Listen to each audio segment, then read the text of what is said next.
The wind blows across a golden setting as military boots become present. It is the elite Special Force Unit captain named Lee Yuna, aka Military Mommy.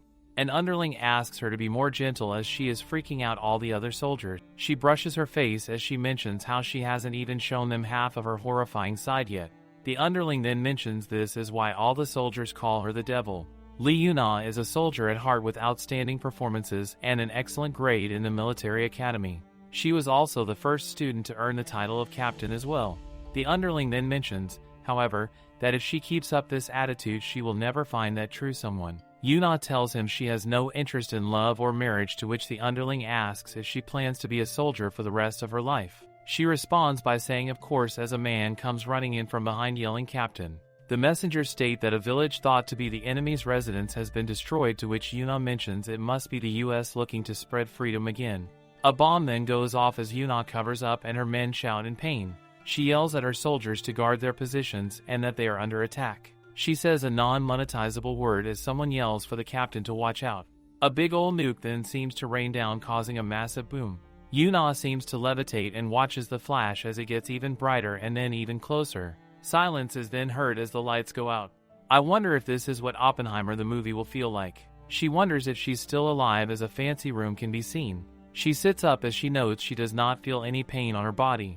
The extravagance of the room seems to shock her as she sits silently in bed. She wonders what is with the fancy princess-like dress she is wearing as the door opens to her shock. She runs to the maid, who says excuse me before her hand is grabbed. She puts the maid under arrest as the maid shouts my lady. Yuna asks the maid who she is and where are they before warning that she has 3 seconds to answer this. Yuna notes her body feels weak whenever she moves before the maid asks her what she is doing. The maid then calls her Lady Rosalie as we then get to see what she looks like now.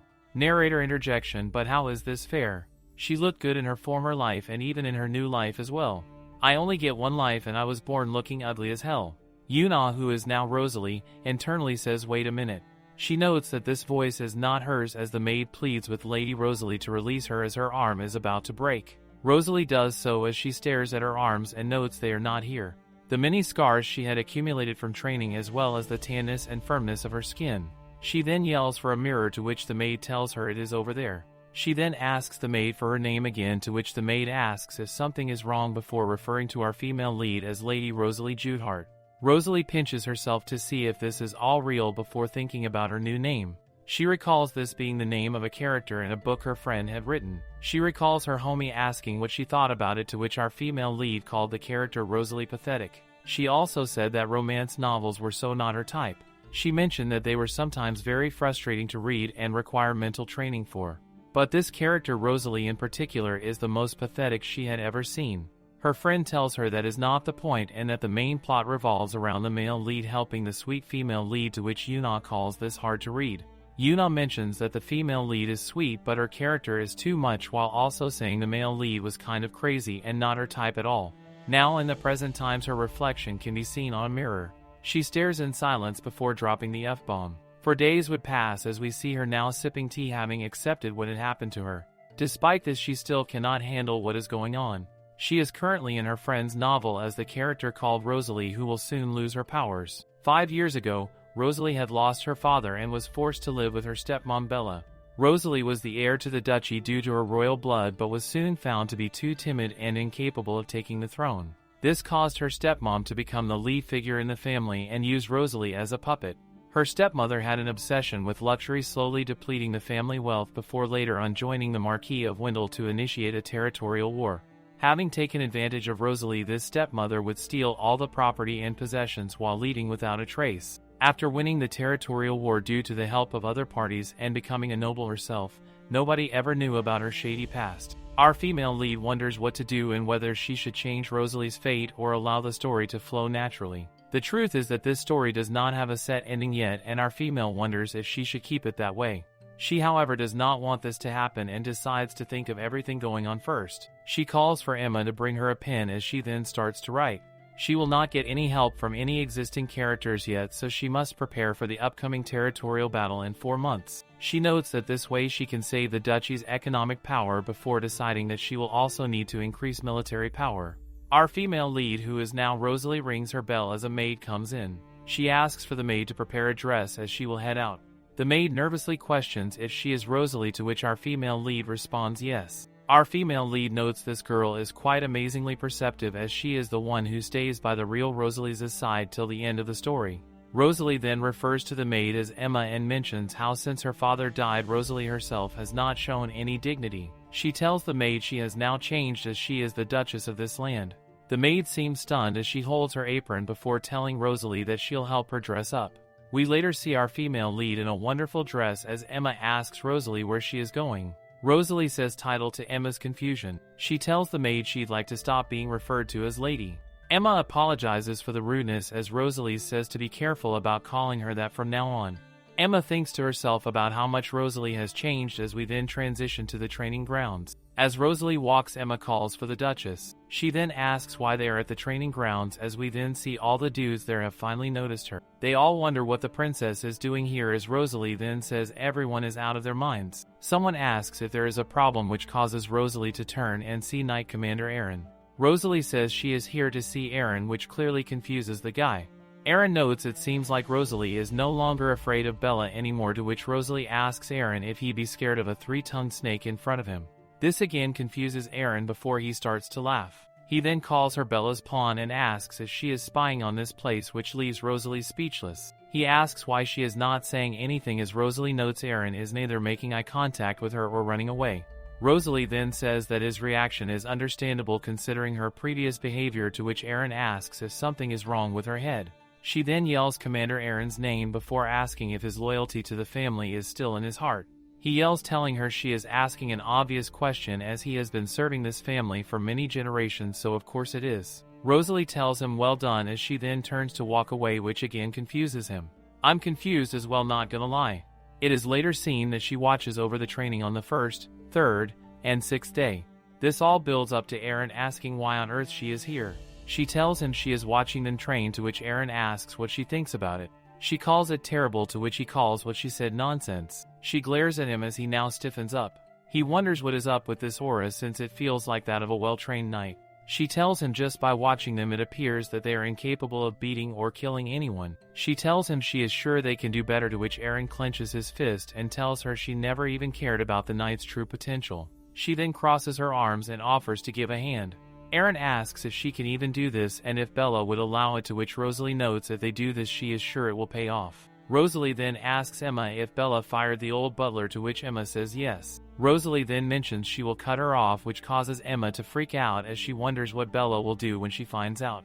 Rosalie reminds Emma that she is the Duchess and tells her to calm down. She then says she has a favor to ask Emma. 3 days later, Rosalie is telling someone to come into the room. It is the old butler that worked for the duchy named Dolan. He tells Rosalie it has been a while since they met, to which Rosalie says she is taking this as a sign he is willing to work here again. She notes to herself this man was living in the suburbs after being fired until she asked Emma to deliver a message. She notes that she doesn't even know what Emma said to him. Dolan tells her she has changed, to which Rosalie says it is time to change before directly asking if he is willing to work for her once more. He bows down saying yes, which causes our female lead to smile. Why is she so fine? It is noted in the novel the original Rosalie could not wear the family ring, but that today is different. Our female lead says she will change her fate as she places the ring on her finger, unlike Charles Barkley. Someone yells saying she wants them to bring her Rosalie. A maid nervously tells her to visit Rosalie's room if she has something to say, to which Bella notes it seems like Rosalie is now pretending to be the Duchess now. She then smiles as she notes she needs to meet her eye to eye now. She then yells Rosalie's name as we later see Rosalie peacefully at her table. The rabid female dog stares at her before asking if she can hear her bark. Rosalie notes how nosy it is before noting her personality is exactly like in the book.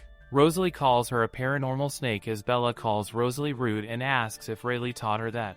Rosalie then recalls that is the name of her character's mother and recalls that her own mother taught her that she should rip off the necks of anyone who touches her. She then reflects on her former family, who were a complete military family for multiple generations. To them, discipline and values are the most important aspects of life. She notes that after joining the military she realized that despite language and culture being different, there was no place for that in the military. Essentially saying none of that matters in the military and that we are all human on equal footing. She then angrily slams the table as she notes due to being in the military, she has already had enough of this class-based society. Bella asks what Rosalie just said and tells her to stop pretending to be the Duchess. She also mentions she will fire her butler again as Rosalie starts to walk over. Rosalie then asks Bella if she knows who she's talking to. Bella raises her hand as she asks how dare Rosalie talk so rudely, but it is grabbed mid-attack. Bella says to let go as Rosalie notes she cannot believe this woman is hard to deal with. She internally decides to start physical training tomorrow. Bella then pulls her hand away and pants before being stunned as Rosalie mentions that she is 7th Duchess of the Judehart family. She calls Bella the former Duchess and tells her to act respectfully. Rosalie then asks if Bella understands before yelling "answer me," which causes the dog to whimper yes. Rosalie then calls for Dolan and then tells him to take Bella back to her room. Dolan says yes to that and he then tells Bella let's go. Feet can be seen moving as Aaron then asks if Rosalie called for him. He is stunned as he sees Dolan, to which Dolan says it has been a while. Aaron talks about the rumors being true and notes there was also one about Rosalie giving Bella a good show. Rosalie angrily tells them to get back to work as Aaron then sits down saying understood. She tells him they are going to improve Knight's strength and that she is raising their salaries. He asks if she is sure about this before she tells him to train them based on this paper. He tells her he will train them with all his might and stops mid-sentence as he reads the paper. On the paper are things like 2,000 push-ups and climbing mountains, basically that Uncle Iroh prison training regime. Rosalie sips her tea as she recalls mentioning to him that she'd help bring the Knights back to life. She tells him in a few weeks she will be the one to directly train them. Aaron says he now understands why she raised the salary and also the training. He tells her it won't be easy for the Knights to train like this and that public opinion of their Knights are not good before Rosalie stops him mid-sentence and puts her teacup down. She reminds him that in the past their duchy had the best Knights before asking what he thinks about them now. She tells him they will start training in a week, to which Aaron tells her alright and that he will update the training regimen. As he leaves, Emma says hi to him. Emma then tells Rosalie a letter has arrived for her as Rosalie asks from whom. It says Sonia Ammons, who is actually a friend of Rosalie's and also the real female protagonist in this novel. Emma notes it has been a while since they've seen each other and asks what she said. Rosalie says that they will be having a guest in 2 weeks. Rosalie notes that it was around this time in this novel that Sonia found out about Rosalie's mistreatment and that the Crown Prince will get involved. Rosalie notes to herself she does not need the help anymore. Rosalie then asks Emma if there is any news on what they talked about earlier, to which Emma says Dolan will pick it up the day after tomorrow. Rosalie then smiles and she notes that is good. In a week we see all the Knights smiling as Aaron then asks Rosalie what kind of outfit she has on. She has on some combat gear. Some dorks remark that she is trying to match her outfit for the training in a mocking manner. She turns and glares and they then note this will be a piece of cake. Rosalie is clearly angered as she then sighs and says they will start training. Aaron asks what they are waiting for and tells everyone to gather up. One guy says he does not want to do it. He mentions that they do not care if she is a duchess as they will not listen to her even if she is a self-proclaimed training master. This causes the other men to laugh. Rosalie asks who he is as Aaron notes this is Toronto, the oldest and highest ranking knight. Rosalie notes the word high rank before asking again if what Aaron says is true. She then asks for him to show her his sword. Aaron tries to warn her about him being high rank as she then says she does not care and flips her hat off. She then moves her knife back and gets into a stance. Toronto asks if she is sure about that posture as all the other knights laugh. She then draws his sword as he then tells her to make sure not to regret this. He swings and misses as she then steps forward moving towards his stomach. She then slashes right by his neck as he then trips over. She tells him his head would have come off if this was a real battlefield. Side note, but step on me too, mommy. He tells her he surrenders as she notes angrily how easily he surrendered. She asks how dare a knight like him surrenders so easily and says that there is no surrender unless they die. She asks if all the other knights understand as they nervously say yes. She tells them to answer her properly as they more vigorously say yes. Someone then calls for Rosalie, which turns out to be Sonia Ammons. Rosalie notes that she came on the exact same day as training before noting the person next to her. Sonia later asks what happened and says that she is surprised. Rosalie says it was no big deal before staring ahead. She notes Sonia is exactly like she had envisioned while Derivis looks a lot colder than she had imagined. Sonia sips her tea in silence and the awkward silence descends on the three. Sonia then asks if they should have a tea party tomorrow, to which Rosalie agrees and says she will get it ready. Sonia then asks if she wants to go have a look around at the blooming flowers in the garden. Rosalie says she still has something to do and asks Dolan to show Sonia around. Dolan then ushers Sonia out as Rosalie now looks ahead. Derivis stares at her as well as she notes they might have a snowball fight soon, basically saying the two will be cold towards one another. Derivis notes that she is no longer avoiding his eyes anymore as Rosalie mentions she has done nothing wrong to him. Derivis then mentions that she may have done something wrong to someone else though. It is noted that Derivis Vladik is the crown prince of the empire who is a talented aura sword master, making him and Rosalie completely different. It is noted that without Sonia the two of them would never have had this conversation. Rosalie notes that after solving this territorial war and securing the titanium mine, the crown prince won't be involved in this situation anymore. Rosalie then tells the prince she will go back to training now as she then gets up from her seat. She starts to walk, but he does so as well. She tells him he must be lost as the garden is on the other side, to which he tells her he is following her to the training ground. She wonders why he would be interested in her training. In the original novel, Aaron would become so disappointed in Rosalie that he would leave to join Derivis instead. She notes that today she cannot lose Aaron before telling Derivis not to come as the knights might lose focus with him around. They both stare coldly at one another before he mentions that he'll have a look at the training grounds later. He then walks up to her saying he doesn't follow anyone's wishes. This infuriates her as she notes this man is just as crazy as in the novel. He walks away and notes this will be fun. Later we see Rosalie acting like my middle school PE teacher and yelling at the knights for one more push-up. The knights shout 43 and 44 as Rosalie then mentions that they are slowing down. She tells them to start all over again before they now refer to her as a devil. They are later seen running laps and Rosalie notes to herself she is still far from achieving her goals. She then notes that at least beating Toronto did help with things. She notes that she actually would have lost that fight had he not looked down on her. She also then wonders why Derivis is so interested in her as she recalls him never being interested in Rosalie in the novel. She herself wonders if it is due to her having changed. Later we see running as someone then asks if Rosalie is preparing for training again this morning. She asks what he is doing here as he mentions he is here to train as well and that he did not expect the Duchess to be here as well. She asks if that is so and says she hopes the best for him as she does not care if he trains or not. He then sighs as she continues to stretch. She then glances over as he then sits to meditate his aura. She stares in confusion as he continues to meditate. Not gonna lie, this black outfit is hitting different right now. She notes this what they call aura training and that in the novel this is the power used by Swordmaster. She notes that seeing it in person is actually pretty cool. She then calls for His Highness as he says yes. She asks for him to show her what he can do as he asks if she is curious. He tells her that the aura corresponds to the person's eye color and she then asks if she can touch it. He notes that he does not think she will feel anything if she touches it as she leans over. She puts her finger on it as she notes she thought it would feel hot, but it actually feels like nothing at all. She stares in amazement as Derivis watches over her. He notes he has never seen her look like this before and then the two lock eyes. He tells her that she does not usually show her face and that this is the first time he's looked at her properly. She asks him is that so as she turns to the side. She tells him that's cool as she continues to look away. He notes that he heard she gets referred to as the Devil Duchess and she asks how he knows. He tells her she knows what happened. He tells her that the knights seem to be making a lot of rude jokes, so she seemed to have doubled their training intensity. She angrily tells him it does not matter, to which he tells her that sometimes showing her devilish side does help. He also mentions that sometimes it is the devil that beats humans rather than the angels anyways. He then mentions that her eyes are too beautiful to be called a devil and that real devils can't have eyes like that. He then asks if she wants him to come to training or if seeing that was already enough. She tells him one time is more than enough as he then tells her alright and that she can continue her workout now. She continues to stretch in silence as she then starts to think about how Derivis obviously never looked at Rosalie in this manner during the novel and wonders why he is suddenly interested in her before noting she needs to be wary. Later we see Sonia run in shouting Rosalie's name along with Derivis. Rosalie then says to come here as the tea party is about to start. Sonia asks if Rosalie will actually be here at this tea party, to which Rosalie says he actually will stay this time. It is noted that in the novel Bella and Marquis of Wendell are very close and will secretly contact one another to start a territorial war.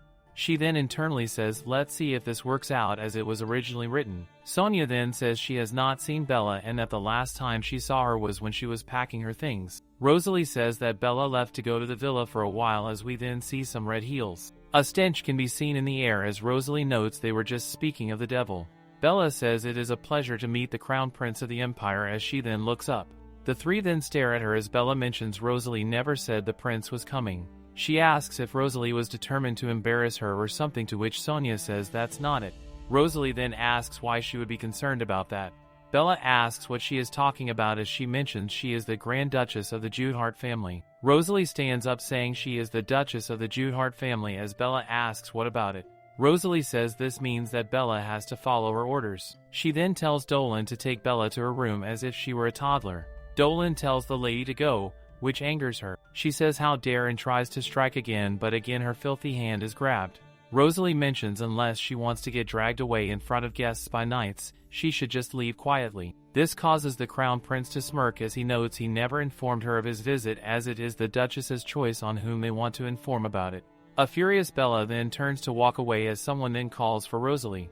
Sonia asks if this is the real Rosalie that she knows, to which Rosalie just says yes. Sonia mentions she is surprised that Rosalie kicked Bella out and that it feels like this is a completely different person. Sonia then backtracks saying it's not like she hates the change, but she just thought someone bad may have triggered this. Rosalie says she understands what Sonia means, as Sonia then smiles saying that seeing Rosalie like this relieves a lot of her worries. She says she is about to have tears as Rosalie notes this is what is expected of the lovely heroine. Later we see Dolan tell Rosalie that they have selected some candidates for the position of general officer, to which Rosalie says she already has someone in mind.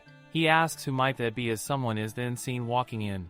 It turns out to be Neon, a close aide to Bella and the former general officer. He says he has something to say, to which Rosalie says to tell her. Neon notes to himself how dare Rosalie leave Bella like this. He also notes that a unilateral dismissal is unacceptable.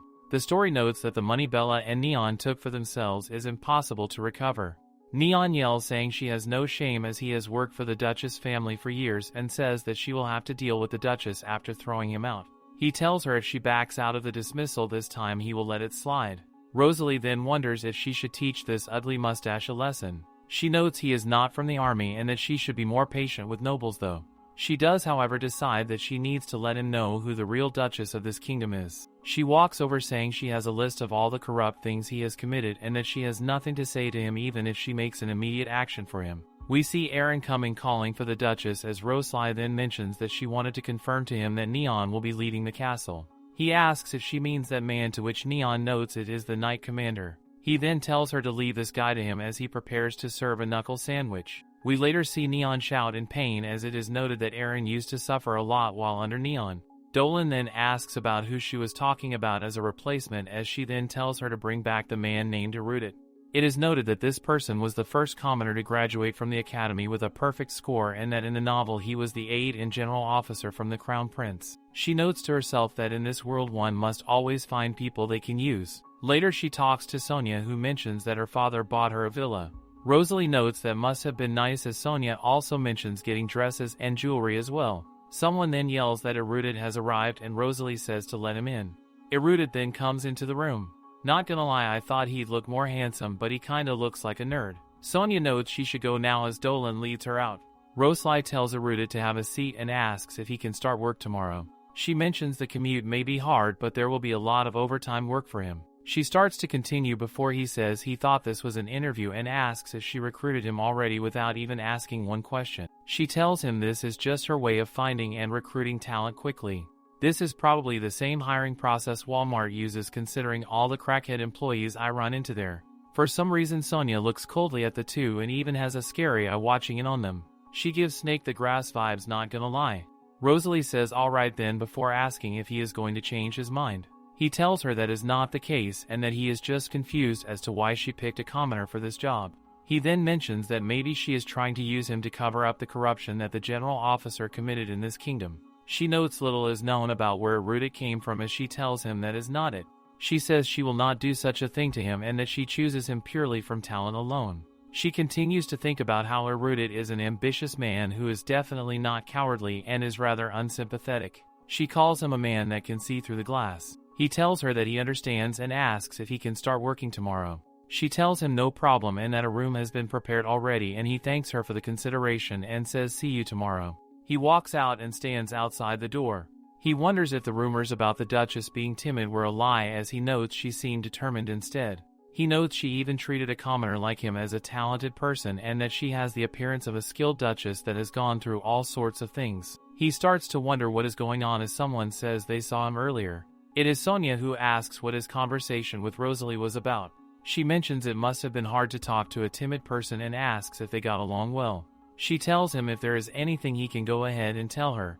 Wait, does this mean that everyone Rosalie knew in her previous life was a female dog then? Her stepmom, of course, and even her best friend. She asks him what it is as he tells her it was nothing. He then tells her goodbye as he notes he heard this woman was a friend to the crown prince. He notes that his first impression of her is not that good and that furthermore she seems like the type to get easily swept away by emotion and make mistakes. Later we see Rosalie, who asks His Highness what he is doing. He asks her to lend a horse as she notes how foreign this feels to a modern girl like herself.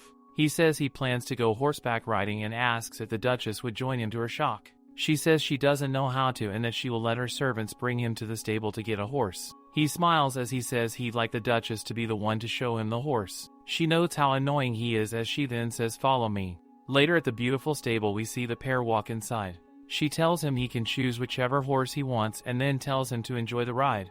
He then asks if she'd like to try riding a horse and notes that the weather is nice after all. He tells her to get on and that he'll pull the reins. She is silent before letting out a sigh. Later they both stand beside the horse as she prepares to get on. She notes how uncomfortable this dress is as he tells her he can give her a lift and then says to please excuse him.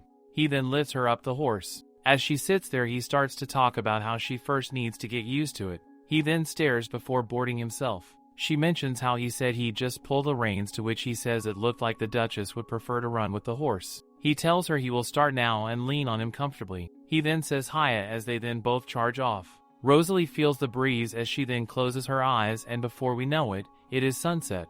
Her eyes look on at the sight of mountains and the sun falling down the sky. The prince notes he never thought there was a place like this at this mansion as she notes she did not know either. They are silent before Derivis drops off first. He asks for her hand but she jumps off herself. He takes a breath before looking the other way. He tells her that an ancient saying once said that the wind blows away all your worries and that he feels that this is true. She is silent before saying he is not sure what he is worried about but that she hopes it gets resolved soon. He seems touched by the statement as he then mentions she doesn't look very interested in his concerns. She tells him she won't solve it with him but she can if he wants. He notes to himself that she is not like all the other Stitches who try to flatter everyone. She is simple as well as different, and despite her expression being empty, he likes it.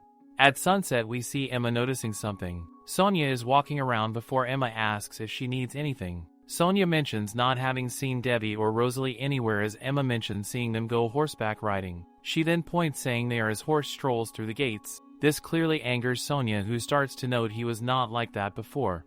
Emma calls for Lady Sonia and then notices something. Her face has completely changed. She walks forward and calls for Emma before asking if she has had a hard time since Rosalie changed. She holds the maid's shoulder as she mentions how she herself could give some good advice. Emma nervously tells her no thanks and that she is good.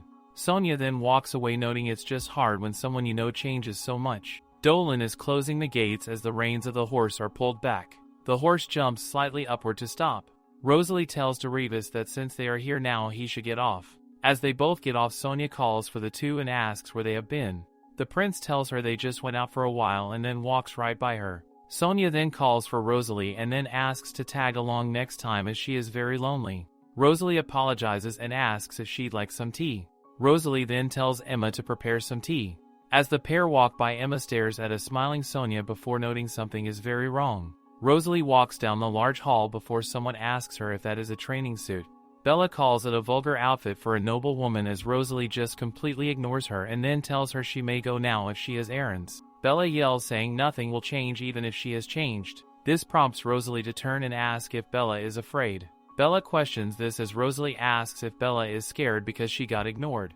Rosalie also mentions that Bella threatening her is like getting cornered by a bunch of rats. Bella then asks how dare Rosalie talk like this just because the prince is here and that when he leaves. Someone interrupts mid-sentence and questions what Bella would do once he leaves. He again asks what Bella is going to do to the Duchess as she turns to see the Crown Prince. Bella says it is nothing and just some household chores before the Crown Prince says he wonders why he and Sonia have to leave over a simple chore. Bella is silent and trembling and starts to talk about the chore before Rosalie starts stepping forward. She tells Bella to be careful what she says next time, especially since once the guests leave there is no telling what will happen to her. Bella clenches her fist as she then walks away, mentioning that she was just trying to help. Rosalie then asks if Derivis was looking for her, to which he says Lady Sonia is inviting her to tea. Rosalie tells him she will go change clothes then before he mentions that the training suit does look good on her. She sort of scoffs at this before telling him she knows and to go ahead of her to the tea.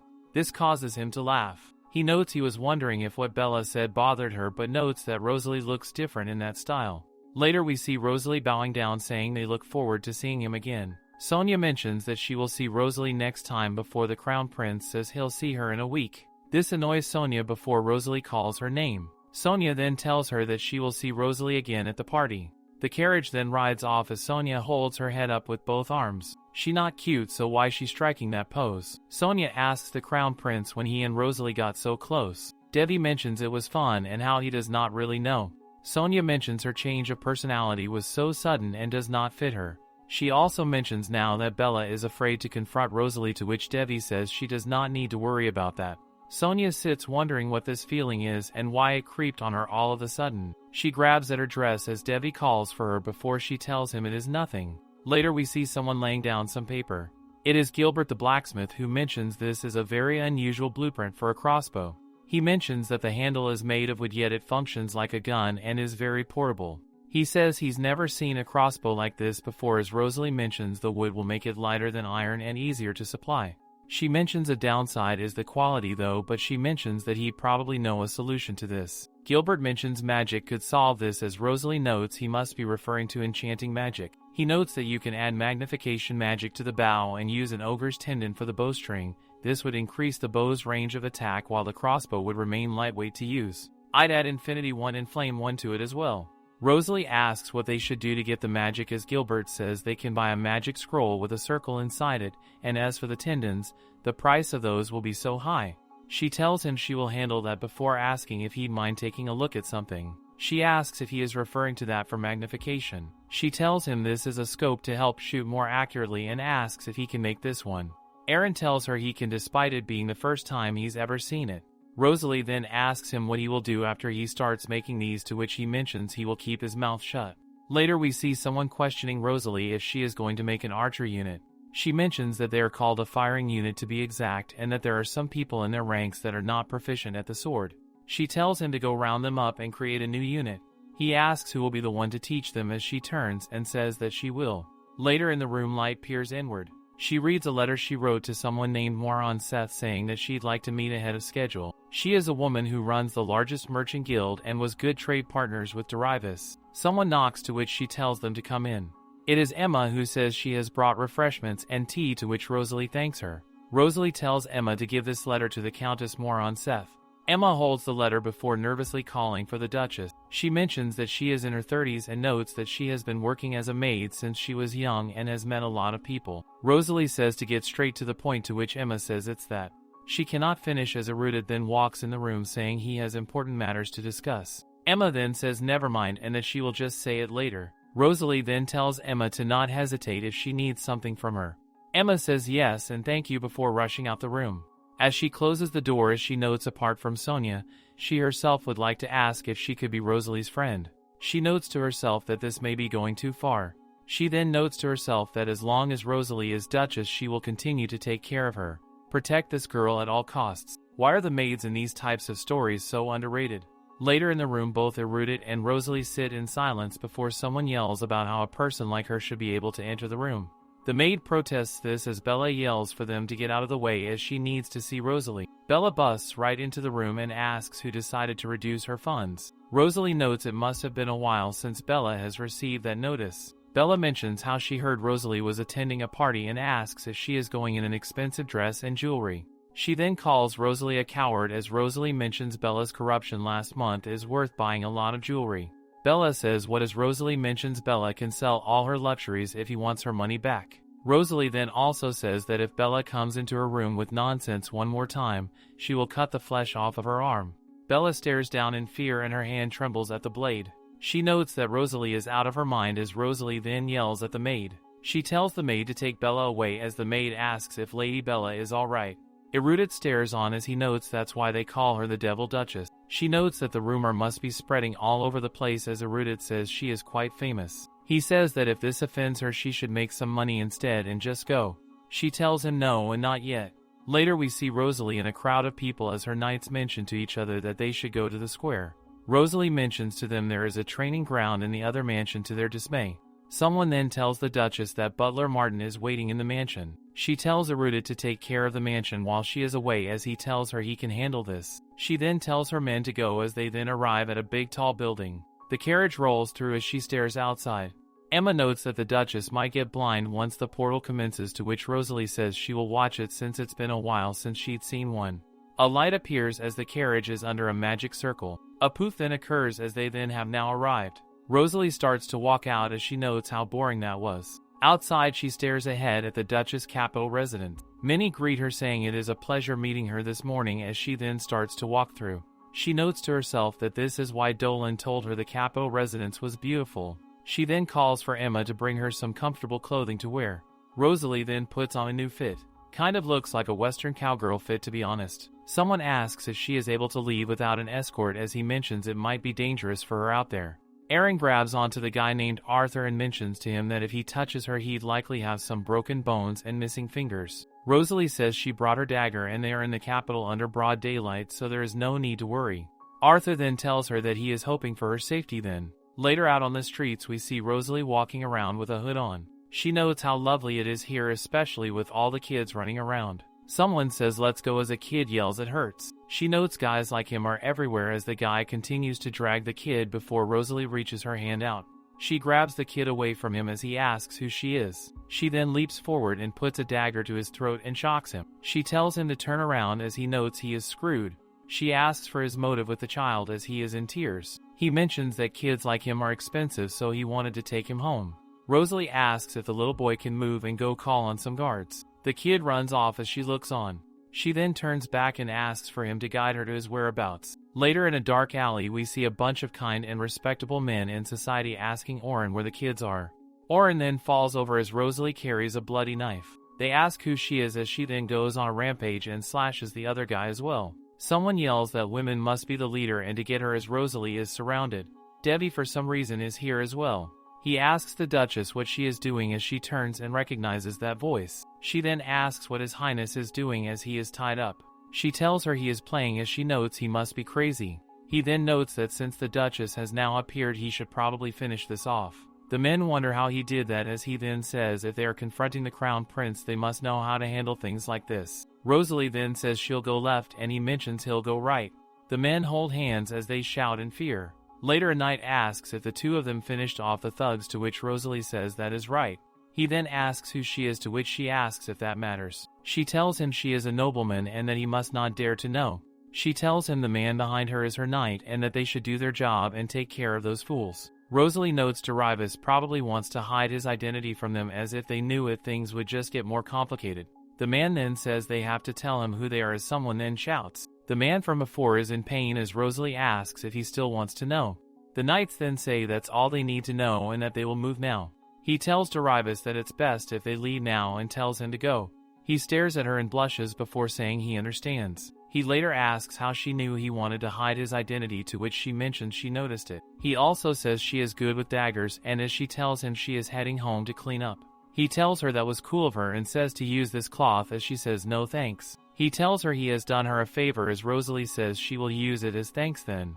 He then tells her to call him by name as she mentions how disrespectful this is to His Highness. Later we see people shout 1-2 and Rosalie stares on. She notes the troops seem to be handling it well now as some men do sit-ups. She decides to make it a little harder then. Later we see exhausted men wondering how many times they need to do this and how it's worse than usual. They wonder who decided to wake up the devil as one mentions it is not time to worry about what happened to the Duchess yesterday. Someone then comes in saying a guest has arrived, to which she asks what Derivis is doing here. He says he wanted to hang out with her as she does not seem to have scheduled work. She asks how he knew that, to which he says the butler as it looks like he is burnt out. The butler then asks why the Crown Prince is here as Derivis tells him to hang out with the princess. He mentions that they can enjoy the capital better than anyone else. They both stare at one another as Rosalie then asks if he really likes hanging out with her that much. He then tells her if it's not fun he will not ask her again in the future. She is silent before telling Emma to bring a coat. Later in the town a man seems to be proposing a gambling game as someone wonders if they should try it. The gambling man mentions these people are stupid as this is all a trick before Debbie continues to say this seems fun. The crook notes his clothes look expensive and then asks Devi to give it a try and try to match the cards. Rosalie says it is better if he doesn't before Devi drops down some gold racks. The guy mentions there are 3 difficulties and asks which he'd like to try as Devi says he wants the same level as the prize. The man flips over some cards and asks him to pick one. Devi then grabs Rosalie's hands and tells her to join him and make a bet. He tells her the winner can make any wish they'd like. She tells him that it is great but that they will play by themselves. They both appear seated as they both then yell start. Devi says he sees and Rosalie yells this one. The dealer wonders how as Devi notes it seems like he has won. Rosalie then grabs the dealer and asks for the money. A pouch can be seen as someone asks if they got all the money. She tells him it is not enough to reward cheaters like him as he mentions she is funny and notes a noble woman never would have played that seriously before. Later they shoot arrows as Devi wins again. They play cards but she also loses to him again. They even play a board game to which she loses and she wonders why she keeps losing so much. Devi says he feels sorry for the Duchess and she notes he truly does not at all. She notes she should at least win a shooting game though as Devi notes how competitive she is. He then opens his eyes as he notes he has been having too much fun lately. Later at dusk we see them both staring down. Rosalie notes her feet hurt from walking now as she notes there should be a shoe store around here. Devi then says please excuse me and he sweeps her out her feet. She asks what the hell he is doing as he mentions her feet hurt. People stare as she is later seen seated. He tells her to wait here for a moment as he then runs off. Later he calls for her as she then asks where he has been and why he left. He then pulls a Cinderella and says she has been walking a lot today and says he cannot believe she can still walk with all that pain. She tells him she can do that herself as he tells her to stay still. Yes, stay still so I can take a screenshot of this as well. He asks her how it feels to meet the crown prince as he notes this should be the first time a royal has knelt for her. She tells him he is much nicer than she had assumed as he says he is glad to hear that. She thanks his highness as he wonders if they should try another shoe store. She tells him this one is comfortable to use and tells him they should go to the next stall. He smiles as he tells her to slow down. She mentions that they should bring Sonia to hang out next time but he tells her no as having her here is enough for him to have fun. He tells her she is a good friend but very boring to play with. She notes that in the novel Derivis felt rational feelings for Sonia but that this does not matter to her now as her battle is more important than romance. Later someone mentions they heard the Duchess is coming today. Someone notes the last time they talked she ran away and was timid. They wonder if something is going on with her before noting that they are glad Sonia is kind enough to take care of the Duchess. They then talk about how it is an honor for Sonia to have a close relationship with the prince and then talk about the rumor of Rosalie and the crown prince in the capital. Our female lead is then welcomed in as Duchess Rosalie Judehart. The people around her murmur amongst themselves asking if this is the timid Duchess they once knew before someone else mentions how Rosalie was not like this before. As Rosalie walks into the room like the baddest mother at first she spots Bella within the crowd and wonders where Marquis of Wendell is. Someone then yells into the crowd welcoming His Highness the Crown Prince. All the ladies blush as Derivis then appears and stands before Rosalie. He mentions how the shoes she wore yesterday were beautiful and that they are today as well. Rosalie maintains a stone face as someone then calls for Devi and Rosalie. It's our friendly neighborhood snake named Sonia. She asks if Devi went out with Rosalie yesterday and says that she is saddened by this. She then notes that the music has started and then calls for Derivis. Sonia gets completely ignored as Devi asks if the princess remembers the bet they made yesterday and tells her that he wants his wish fulfilled today. Sonia stands in complete silence before turning around and slithering off. Rosalie asks if he can think of something other than dancing with her, to which Devi asks if that is her wish. She angrily says yes, to which Derivis then notes that he'll just have to ask her to dance next time. Rosalie then says if that is the case then she shall go meet with someone now then. Devi asks if she is referring to her lover, to which she just says no. Devi then happily says that he sees. He tells her if that is so then she may leave now.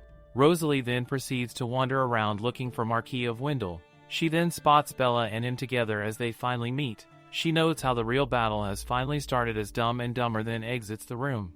As Rosalie monitors them, some girl in red heels says hey to the Duchess of Judehart. It is Bianca Bright, who is the second daughter of Marquis Bright. Bianca says it is a pleasure to meet the Duchess and mentions how she seems close with the Crown Prince. Rosalie walks by her saying they are not as close as she thinks, which causes Bianca to turn with a glare. Bianca then tries to throw her drink at Rosalie, but our skilled mommy catches it without spilling a drop. This stuns the crowd as Rosalie then tells the lady that she needs to train her grip. This further infuriates the pick-me girl. As the girl runs off, Rosalie notes how this seems to be the original villain who had a crush on Derivis. During the novel, this girl had hired a kidnapper to abduct Sonia only to be saved by the crown prince later on. As Bianca continues to storm off, a lady watching from a distance lets out a smile. She flaps her fan open as she notes how Rosalie is quite an interesting person. This lady would turn out to be a countess named Seth. Later outside the palace, Rosalie walks alone thinking about how no one is out here as well as how nice and quiet it is. She notes that Bella and Marquis of Wendell have probably finished their sweet talk by now, as a boot can then be seen. She then is surrounded by a bunch of NPCs wearing masks. She stares around, noting how there are 8 of them and that they seem to wear those masks to decorate their face. Rosalie then removes her heels and flings one of them at a thug's face. She then hits him with a nasty uppercut as she notes how these guys seem to lack strength. She grabs the man's sword as she notes how it'd have been nicer to have her dagger. She then slices his neck as the other men stare. Rosalie's golden eyes stare as someone then charges at her before a sword is then seen flying in the air. She has the man in a chokehold with a necklace as someone then grabs her from behind. They cover her mouth likely with sleep poison as she then stares down and says a non-monetizable word. Her eyes close as one man shouts about how they lost 3 men because of her. They then yell about how they should get paid more to beat Rosalie up. Rosalie's eyes are still open as the man tells Bianca she did not tell them this girl would be skilled. Rosalie lays with her hands tied as she now realizes it was Bianca behind this. Rosalie notes how this is likely due to the rumors of her and Derivis being out yesterday, which basically means the story got twisted. She notes how she needs to loosen the rope up as the guard assigned to her mentions how noisy everyone is. Rosalie rustles around as the man then steps over, mentioning how the drug seems to have little effect on her. Rosalie notes that he is getting closer and then gives him an uppercut kick. The men scramble inside wondering what's going on as they then stare at Rosalie, who finally has a dagger. A man then grabs Bianca, telling her to come with him. He tells Rosalie that if she moves an inch he'll cut Bianca, as Bianca then yells asking what he is doing and if he forgot who his boss is. Rosalie says that non-monetizable word again and notes how this is all getting on her nerves. Meanwhile at the party, someone yells having finally noticed that the Duchess of Judehart has gone missing. This shocks Debbie as later we see Sonia discover Rosalie's necklace and shoes on the floor. Sonia turns to tell Derivis about what she has found but is stunned by the sight of him. He grimly tells her and his men to search the entire palace immediately. Later in some dark stairway we see Rosalie's necklace being thrown into someone's hands. The person asks why Debbie is not saying a word, to which he tells this individual to find the owner of the necklace immediately. The person mentions they're already searching carefully before asking whose necklace is it. Debbie then calls the person Nathan and again tells him to go find her. Nathan asks if there is anything else he needs to do, to which Debbie says to kill off everyone except the woman with blonde hair. Later we see Rosalie actually struggling, noting how she thought this would have been easy for her to handle. Later we see all the stupid NPCs have been taken out while Rosalie clashes with Nathan. He tells her to get out of his way as Rosalie seems to be defending the female dog. Rosalie notes how this man appears to be Nathan as he leans over, saying she looks calm but her heart is beating faster than he thought, making this very fun. Rosalie notes how in the original this was the man the crown prince ordered to rescue Sonia, but also that he originally never ordered to kill Bianca. Rosalie asks if the crown prince sent him, to which Nathan retracts his blade, asking how she knows. He then tells her he must first finish his task and then asks her to move out of the way. Rosalie tells herself this can't be happening, as if Bianca dies then the Marquis of Bright will get involved. The worst case scenario would be a huge problem occurring in her territorial war plan. Rosalie tries to think of an idea as she then recalls back to when she read that Nathan is actually wholesome with a soft spot for sweet things. She then tells him that they have a famous chocolate artisan in their family and also mentions that Bianca's residence has a famous candy maker as well. She tells him if he lets Bianca go then she promises to give him chocolate and candy, which causes Nadon to lick his lips. Nathan asks if Debbie would be mad at him, to which Rosalie says she will convince him not to. Nathan then becomes way sweeter as he says this is nice. Rosalie meanwhile notes how easy he is to trick and how tired she is. Nathan then mentions that the blonde woman must come with him first, as Rosalie says hold on. She calls for a weeping Bianca and tells her to look up. She shakes the pink-haired idiot as she then tells Bianca that she is not the culprit in this. She then asks if Bianca knows who to call if anything happens. Nathan tells Rosalie that they need to go as Debbie is already waiting for her. They then proceed to leave and walk into a room. Rosalie turns her eyes to see shadowy Debbie, who asks what Rosalie would like him to do to the mastermind behind this. He asks if she'd like him to cut off their limbs for her. She calls for His Highness as he then asks if he should destroy their precious home. He tells her that he'll give them any revenge that she wants and is willing to make them shed as many tears and blood as she'd like. She then grabs his hand and yells his name. She tells him that she won't die easily, as long as the US don't drop another bomb, of course. Her comment stuns him as he then tells her that he is glad that she has come back alive. Rosalie then says she has a favor for him as he tells her to spill it. She tells him to not mind those guys and to just move on as Devi asks why. He also mentions kidnapping a noble like her is high treason as well. She tells him there's something better they can do as she pleads with him. She wonders to herself why he seems so mad as he then says he will agree but has a condition to make. He says he would like to know of the Duchess's true intention. This shocks our female lead as she then tries to protest but is interrupted by Nathan, who says it is getting late and they should head back. Debbie notes it is late and then tells Rosalie that he will take her home as he places his coat over her. As he walks, bubbles seem to float in the air around her. As she stands in silence, Nathan mentions that it was a pleasure to meet her as she then tells him her name is Rosalie. He says goodbye Rosalie as she notes how he looks like a cat in that pose. Outside the building, Rosalie tells Debbie that she will tell him more about what had happened later, but for now would like to keep what happened a secret. Debbie takes a breath before mentioning how the Duchess has so many requests for him. This slightly annoys Rosalie as the horse then rides off with Debbie saying a non-monetizable word. Later, while in a dark room, we see Boots walk in. Debbie is then slumped over on the couch as he notes how things are really starting to get interesting now. He recalls back to her slipper and mentions how he'd love to twist and kill every human who touches Rosalie. He then starts to recall images of her face, and then her eyes as he then clenches his fist, saying that he'll just have to endure this for a little longer. Side note, but this lighting is making him look kinda. Later, Rosalie reads the newspaper article that talks about how mercenaries were caught entering the palace during the gala. Mommy is looking extra fine today as she notes how they should have been called kidnappers instead. She recalls how mad Debbie was at what happened and how she asked him to keep the situation a secret as a favor. She then notes how this could turn into a big issue for the crown prince though. The maid then yells that a guest has arrived as Rosalie says she'll be heading over now. Rosalie then thanks Countess Seth for coming as the Countess notes how interesting the letter Rosalie sent was. The Countess mentions how she just read the paper today and asks if she should come back another time or not. Rosalie says that it is okay and there is no need for that before thanking the Countess for accepting her letter. The Countess then says she is glad to be here with Rosalie and asks what the Duchess would like to buy from her business. Rosalie mentions how she'd like to buy enchanted scrolls and orange tendons in bulk. The Countess remarks how it seems as though Rosalie is making a weapon as she then mentions it's not a guarantee her business will provide those items in bulk as orange tendons are in high demand while being hard to obtain. Rosalie then states that she'll want it over the next 3 years then and that they will reduce the custom taxes on the LDC without any conditions. The LDC is an important delivery route between the Imperial Palace and Lentil Kingdom, which also makes it the place where the most expensive taxes are collected. The Countess mentions how surprising this proposal is since it's a major source of income for this duchy. Rosalie tells the Countess to just make sure their business with her trade is kept secret as the Countess stares back. She then says no problem as she closes her fan and then tells Rosalie that she will send a contract and the items to her duchy as soon as possible. Rosalie mentions how quick this decision came, to which the Countess says that it's a good deal on both ends and that she also got the chance to meet the Duchess of Judehart. The Countess then says Rosalie is the first person to talk to her properly other than the Crown Prince. Her nasty scar that is very reminiscent of Zuko's is then shown. She's still a MILF though no cap.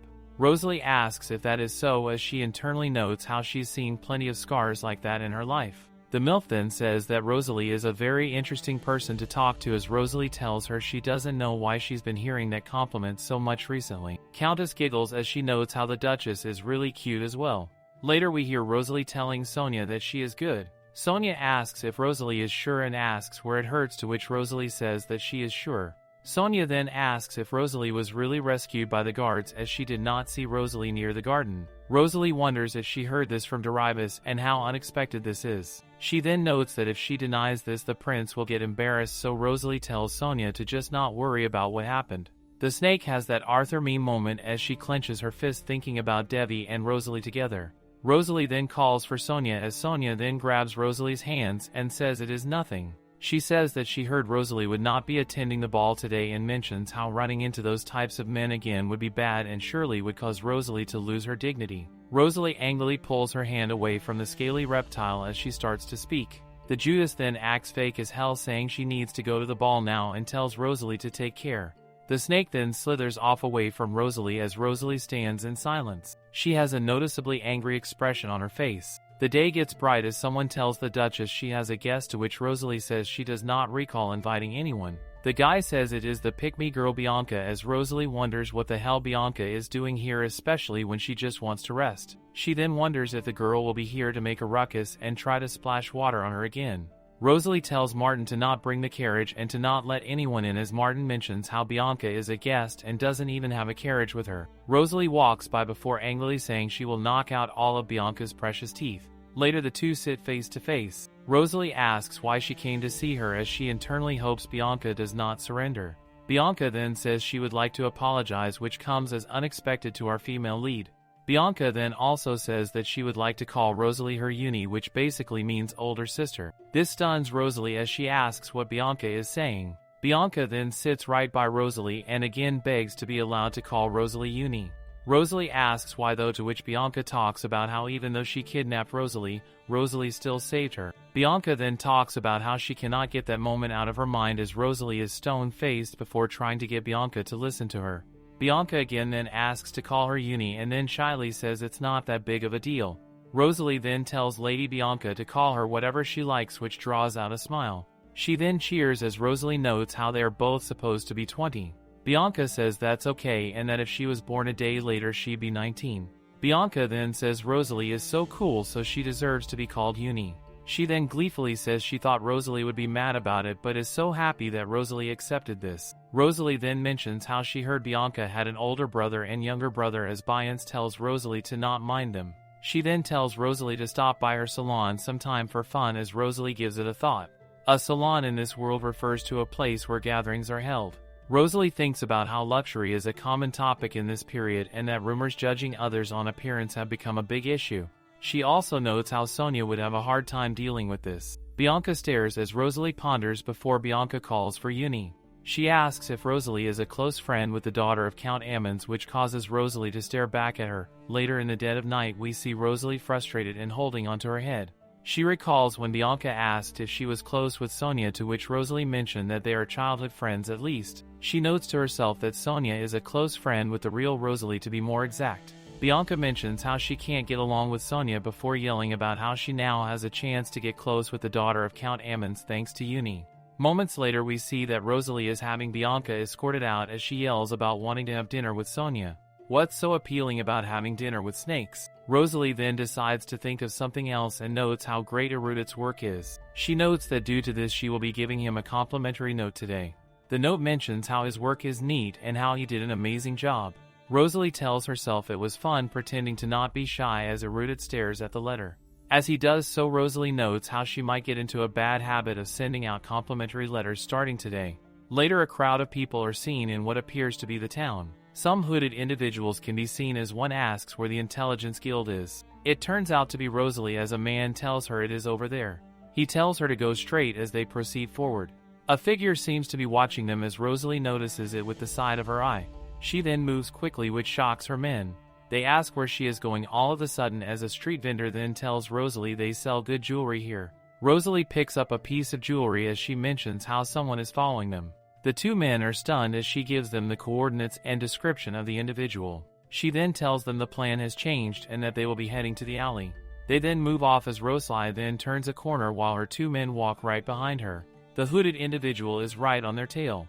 Rosalie turns as she mentions how hard it would have been to have taken this guy out at the market. Her men then turn as well as they reveal their weapons. One of them goes for a slash as the hooded individual dodges. He then yells no as the other individual puts his hand on the floor and then launches a kick. Toronto yells for Whitney as something goes right towards him. The hit lands as we then see Toronto slumped over a broken barrel.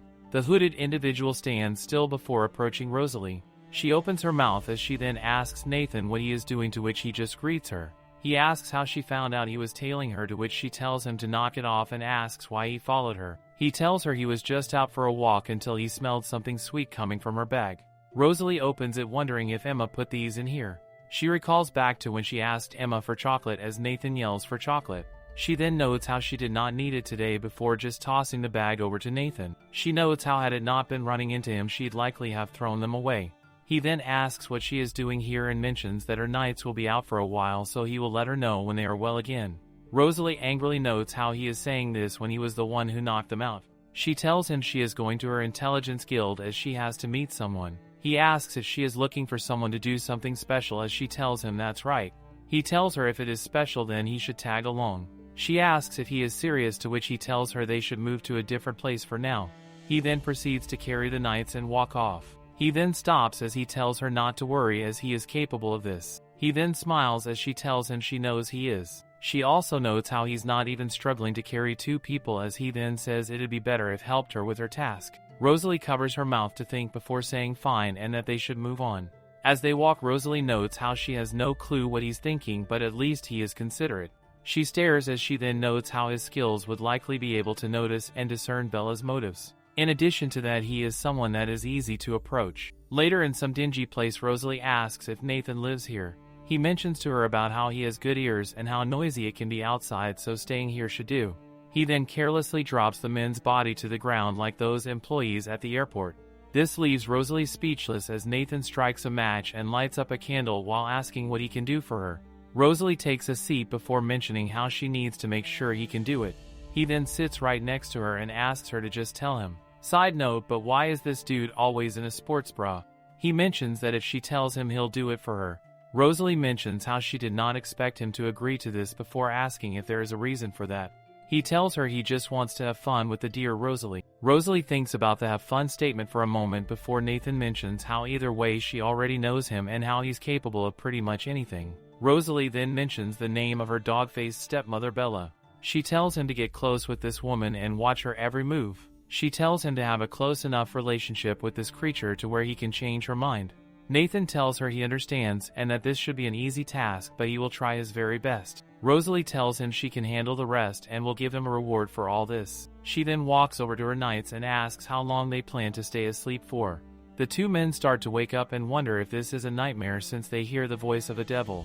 They then look up to see a very angry Rosalie who tells them to wake up now or else she'll knock him around all day till he passes out again. Toronto yells Duchess as he then asks where he is. He also wonders who the hell the redhead is. The pair of knights then stand up saying he kidnapped them as Rosalie tells them to stop talking nonsense and follow her.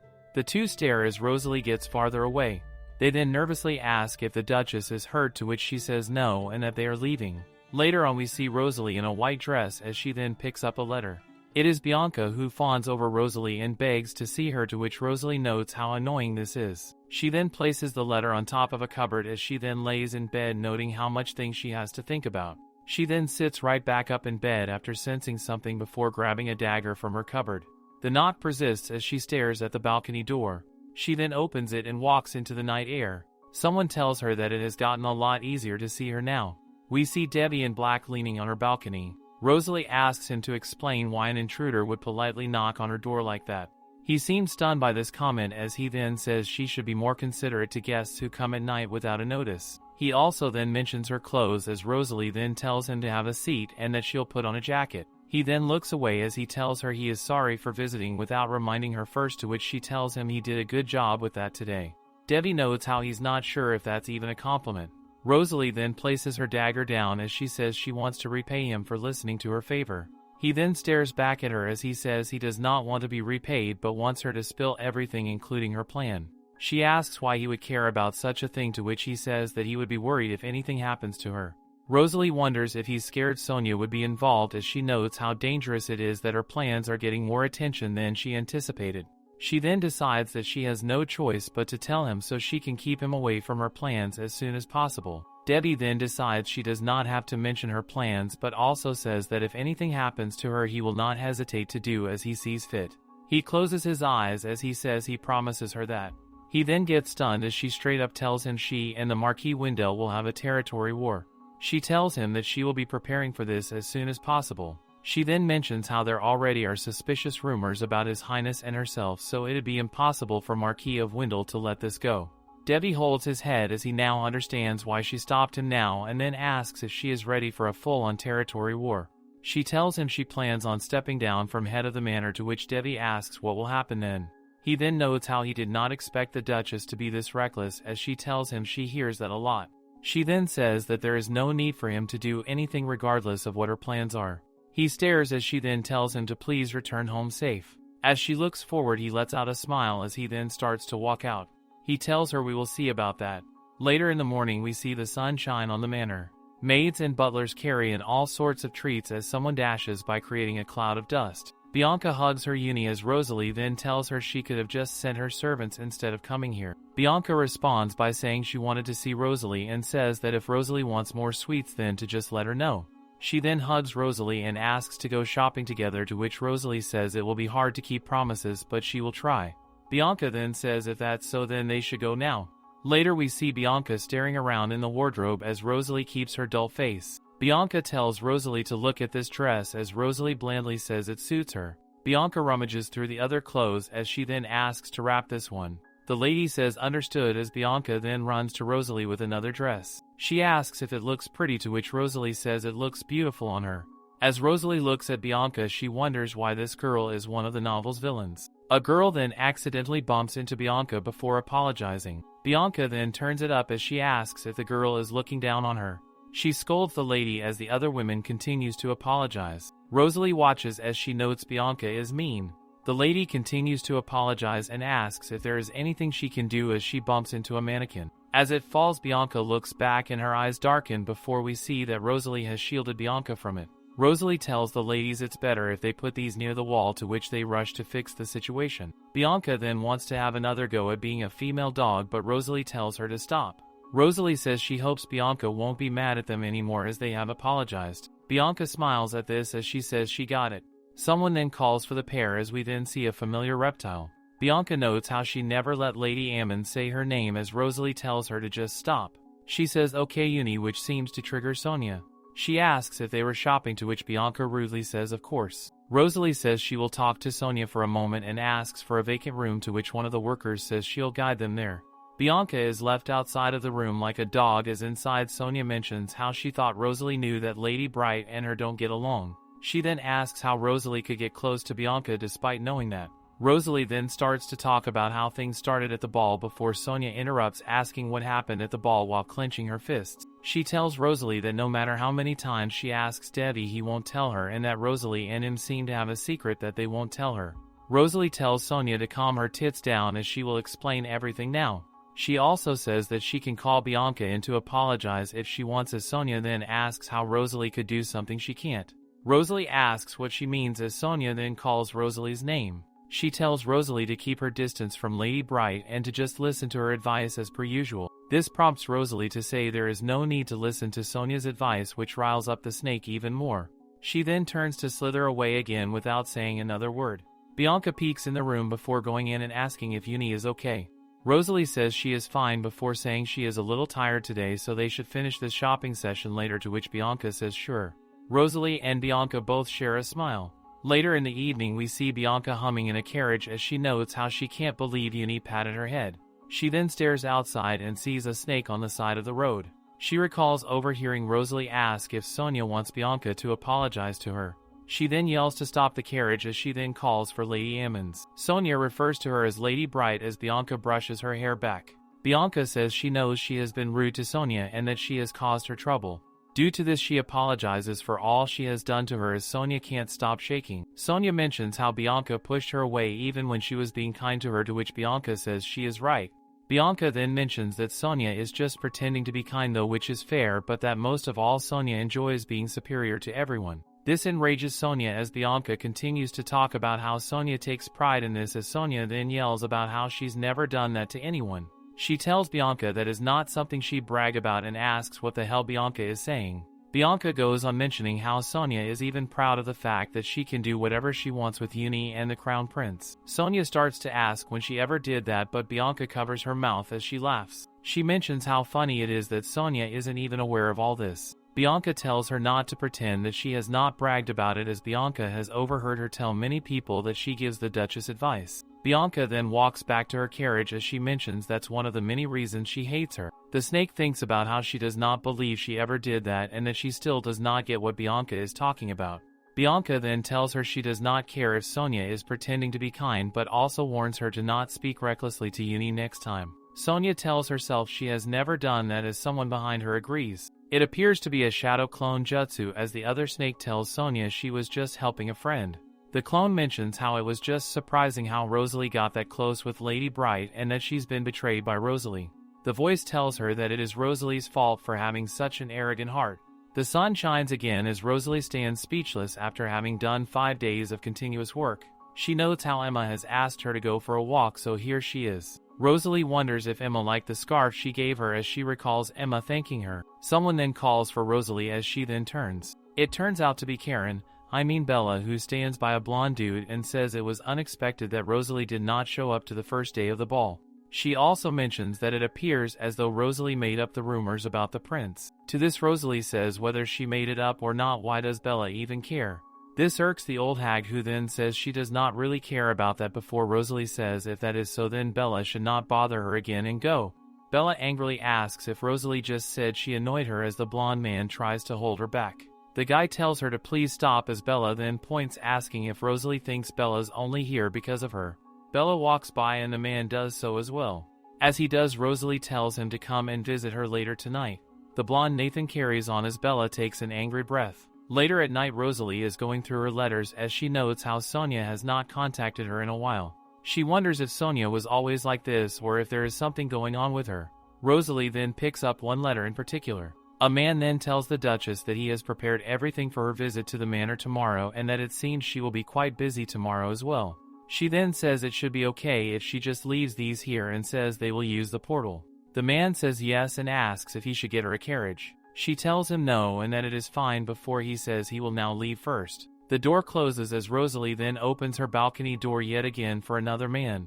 It's the redhead Nathan, who he greets her with a smile. She mentions how his hair is longer, to which he tells her it is thanks to this magic ring. He then laughs as she remains stone-faced. He then tells her this pendant has allowed him to use the portal that leads to the Duchess's house. With her being the Duchess, this means he can teleport to her seamlessly all the time. Rosalie notes how since she gave that pendant to him, it appears as though he's been testing it out, to which she mentions she does not hate that. She then tells him to report Bella's movements every 4 days, and that pendant makes this much more convenient. She says she will pay him if he reports to her, which can be in candy or anything. He tells her more than anything she can just give him the kind of compliment he wants as he grabs her chin. She tells him to put his hands away from her if he wants anything nice from her, as Nathan tries to act cute, saying please. She pushes his face away as she says she will if he just stops, to which he asks if she really will. He then grabs her hand and kisses it as he says he will see her in 4 days then. The sun shines extra bright as people talk near a carriage. Rosalie walks out as someone tries to ask her something. She questions if everything is alright as her butler bows saying yes, and he asks if she enjoyed her time in the capital. Rosalie says she guesses as she recalls all the events that had happened, including getting kidnapped and going out with Devi. She then calls for Arruda to meet her at the office and he says understood. Later in the office, she tells him his paperwork was well written and very good, as he tells her that is a relief. She then continues to say that thanks to him she does not need to worry.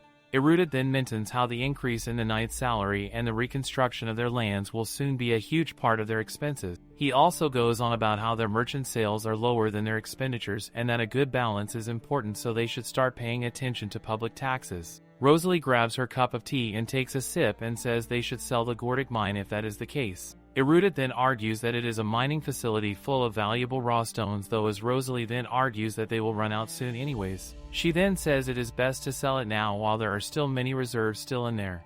Rosalie mentions to herself how there was not precise info on the Misha Empire's lifestone reserves, but that in the novel people were wrong about the presence of lifestones in the titanium mining facility. Arruda has a dark expression on his face as he mentions how rumors will circulate from this that the Duchess plans to bankrupt the country. This causes Rosalie to give off a sinister look as she says that is exactly what she wants. She notes how when Marquis of Wendell hears this rumor, then she can finally lure him into the bait. Arruda stands as he says he hopes her decision is temporary and that he suggests she thinks about it carefully. She thanks him for his advice. As he walks away, he notes how all the responsibility and consequences will lie with the Duchess's choices, but that for some reason he feels like there is something wrong. Outside, a man seems to be showing off how big his scissors are to a girl. Arruda walks by the three as the people then start to discuss how he is a commoner, as someone else mentions thinking he was a noble. Erudit stops at the sound of all this as someone then mentions how Erudit is getting used like a tool or how he might be the Duchess's concubine instead. He clenches his fist as he notes how this keeps happening to him. He then hears someone ask why they are still here, which shocks him. Rosalie stands right by him before walking past him and asking the people to repeat what they had said. They all stop barking and cower in fear as Rosalie asks if they want her to break some of their fingers. The three idiots then kneel to the floor as they beg her for forgiveness. Rosalie crosses her arms as she mentions how they are apologizing to the wrong person. They then apologize to Erudit and promise to not say such things again. Erudit seems nervous as he tries to say it is fine before the butler comes in asking what is happening. Rosalie says he came at the right time as Rosalie tells him to fire all the gardeners and employees involved in this without severance pay. She then grabs Erudit's arm as she tells him to let her know if anything like this happens again, as she does not want him to be treated like this. She tells him they should go now as his eyes stare at her with a sparkle. They then walk off together as the hallway to the manor can be seen. Erudit asks the Duchess how far they are going, which causes her to turn back. She tells him they are going away from there and that she does not want to see his face turning gloomy. He pulls his hand away from her as he mentions how delicate she is. He asks why she is being so nice to him, especially as he is just a commoner. Rosalie tells him it's not important to her if he is a commoner or not. She tells Erudit that she really needs him and that he is one of her helpers, so she will take care of him. Erudit stares back at her as she puts her hand on his shoulders and says he looks better now. She tells him to not hesitate and tell her if something like this happens again. She then turns saying she needs to go now as Erudit stares and starts thinking to himself. He mentions how he made her worry about what happened earlier in hopes that she does not regret choosing him. He wants to make sure that he does not fail his job for the Duchess because she needs him. As the pair stand face to face, Erudit grabs his own shoulder saying he will do his best so that she knows she made the right choice in choosing him. This harem just keeps growing by the day. Aaron asks if Rosalie will go check the crossbow tomorrow, to which Rosalie mentions how she is leaving after tomorrow morning after training. She asks him to check over the crossbow for her as Aaron tells her he understands. She then tells him that she will be seeing him tomorrow then as the door gets opened. We see Emma inside asking how the Duchess is as Rosalie notes how Emma is cleaning. Emma says yes and that she will be done very soon, to which Rosalie tells her to not push herself. Emma then opens a suitcase as she then asks Rosalie what she plans to do with these. This confuses Rosalie as Emma presents her slippers and a scarf, both of which are items from Debbie. Rosalie tells her to not throw that away as Emma mentions how rough these shoes are and that these won't match with clothes. Rosalie tells her to not throw that away either as this puzzles are cute made. Emma says she understands and that she will be putting these in the dressing room near the cloak. Later Dolan announces his presence to the Duchess as Rosalie tells him to come in. Once inside she asks what brings him here, to which he tells her that Countess Seth has an urgent letter for Rosalie. Later we see Rosalie sitting as someone says it is a pleasure to meet her. Rosalie asks if anything else was sent apart from this letter as the man mentions how he was only instructed to bring this. Rosalie uses a scissor to cut it open as she then reads through it. She says a non-monetizable word in frustration as Dolan asks if it is serious. Rosalie lights a match before mentioning it is nothing serious for now but that they must act quick. She mentions how a group of bandits have ambushed the route from Novetta Road and the LDC as the letter sits a burn.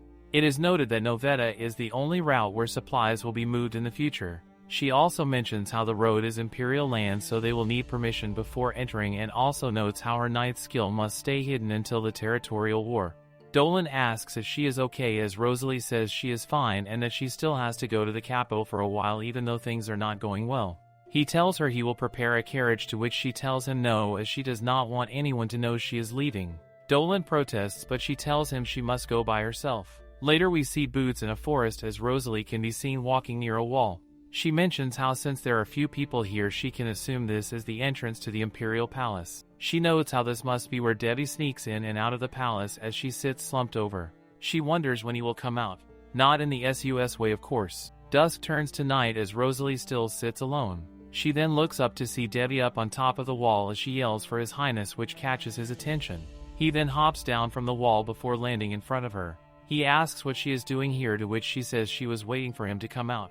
He offers his hand telling her to get up from the dirty floor as Rosalie sits speechless. He questioningly calls for the Duchess as the background around him seems to sparkle. She turns to the side as she mentions she has a cramp before he stares at her in disbelief. He then rushes over right in front of her before slowly pulling off her shoes as she yells, "Hold on guys, let me need to get a screenshot of this wholesome moment."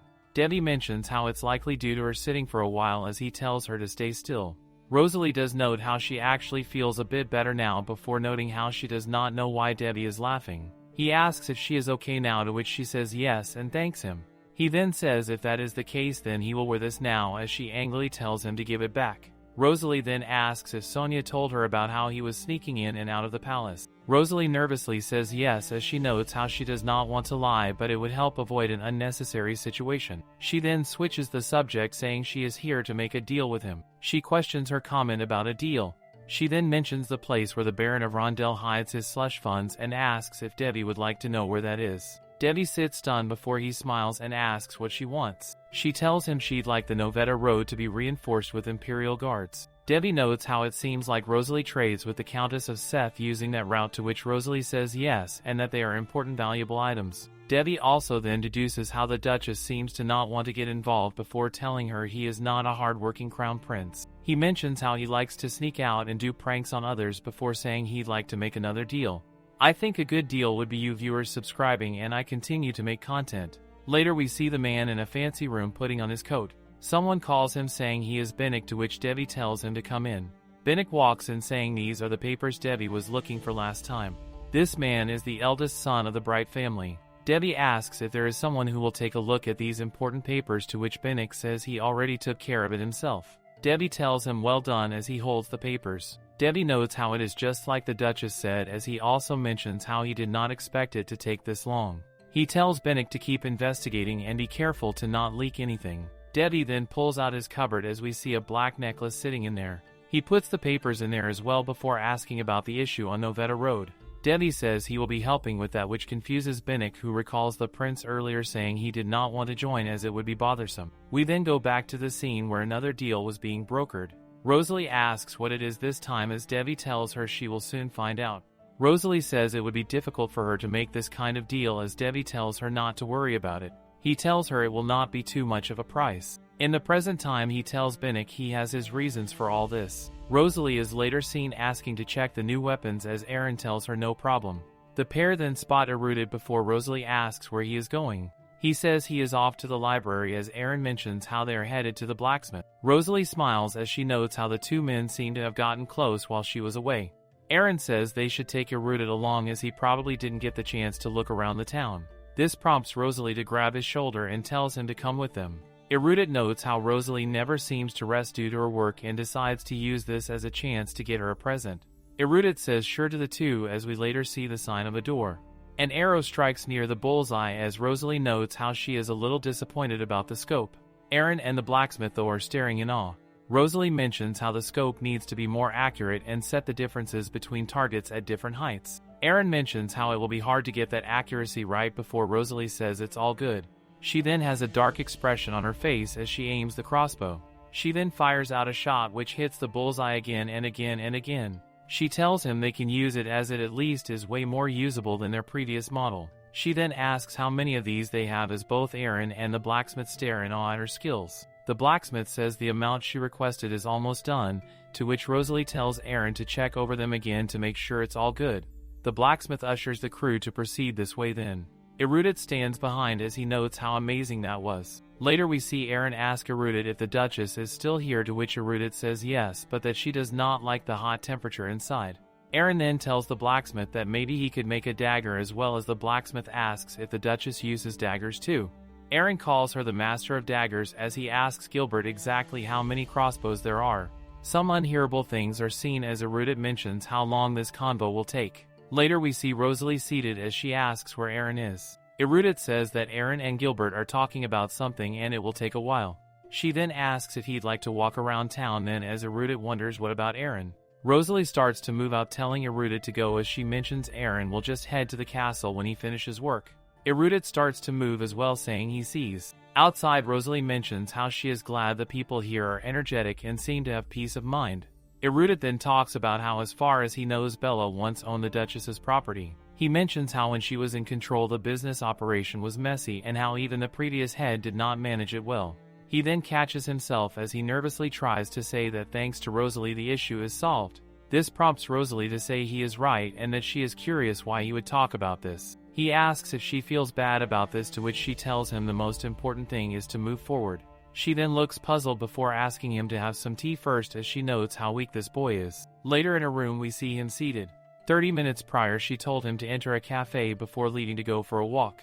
Erudit notes how he cannot believe he did this in front of the Duchess and notes how he should probably hit the gym and work out.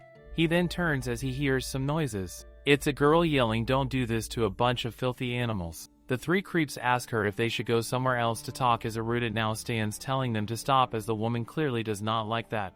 One of the creeps tells Erudit he is in the way and asks what the hell he is talking about. Erudit says that if they don't stop he will call the knights on them. The thug yells, saying Erudit is trying to be cool in front of the woman and that he'll crush Erudit's face. As he prepares to punch, Erudit wonders if this guy will break his teeth. He closes his eyes as a loud sound can be heard. The doofus pulls back his hand to punch, as Erudit wonders if his teeth will get messed up. His eyes are closed shut before Rosalie comes flying in with a kick to the face. The lady is stunned as the idiot falls to the floor and Rosalie lands on the ground. Erudit stares as Rosalie has her fists clenched. Rosalie mentions grimly about how she understands the situation as the two other idiots start pulling out their weapons. They show off their daggers to her as Rosalie flips her own dagger while mentioning how she's not sure why they feel confident fighting against her with daggers. One of them goes in for a slash, asking what the hell she is talking about, but hits air as Rosalie easily dodges. She then gives him an uppercut using the handle of her blade. The other guy tries to go in for a stab, but she knocks the weapon out of his hand as she notes how she is the Duchess. She then throws up a kick, ending the man's ability to reproduce, as she mentions how killing these guys would be bad for her reputation. The guy falls over foaming from the mouth. As both idiots lay on the floor in great pain, Rosalie notes how unfortunate it is that her knife got scratched. She then calls for a nervous Erudit who sits on the floor. She offers him her hand and tells him that they should go now. Erudit seems to be enchanted by the Duchess as he says yes. Later in the nighttime, Erudit walks off the carriage as Rosalie calls him by name. She then hands him a dark blue box and tells him to take it. He opens the lid as he asks her what it is. His eyes widen and light up at the sight of it. It appears to be a necklace, as Rosalie tells him it is a glass strap that she went to buy earlier. She then smiles as she tells him she thought it would suit him well if he used it. As he carries the gift, she tells him now he may rest. Erudit stares at the gift and places his hand over it. Later in a well-lit room, Rosalie asks someone something. The man grabs a piece of candy and then mentions how Bella is currently trying to meet up with Marquis of Wendell. Rosalie then asks again why this is important. Nathan then tells her she previously mentioned how Marquis of Wendell is a coward and that it seems as if nothing appears to be happening from his end. Rosalie holds her chin as she wonders if she missed something. She then decides that she must make the sale of the Gordic mines well known. Suddenly a piece of candy is then present right in front of her mouth. Nathan then feeds her the candy as she sits stunned. She holds her chin as she mentions how sweet it is. She then angrily stares at Nathan, who is now completely giggling. He licks his finger like the ultimate light skin as he tells her eating something sweet will make her feel better. She angrily tells him no as he continues to smile.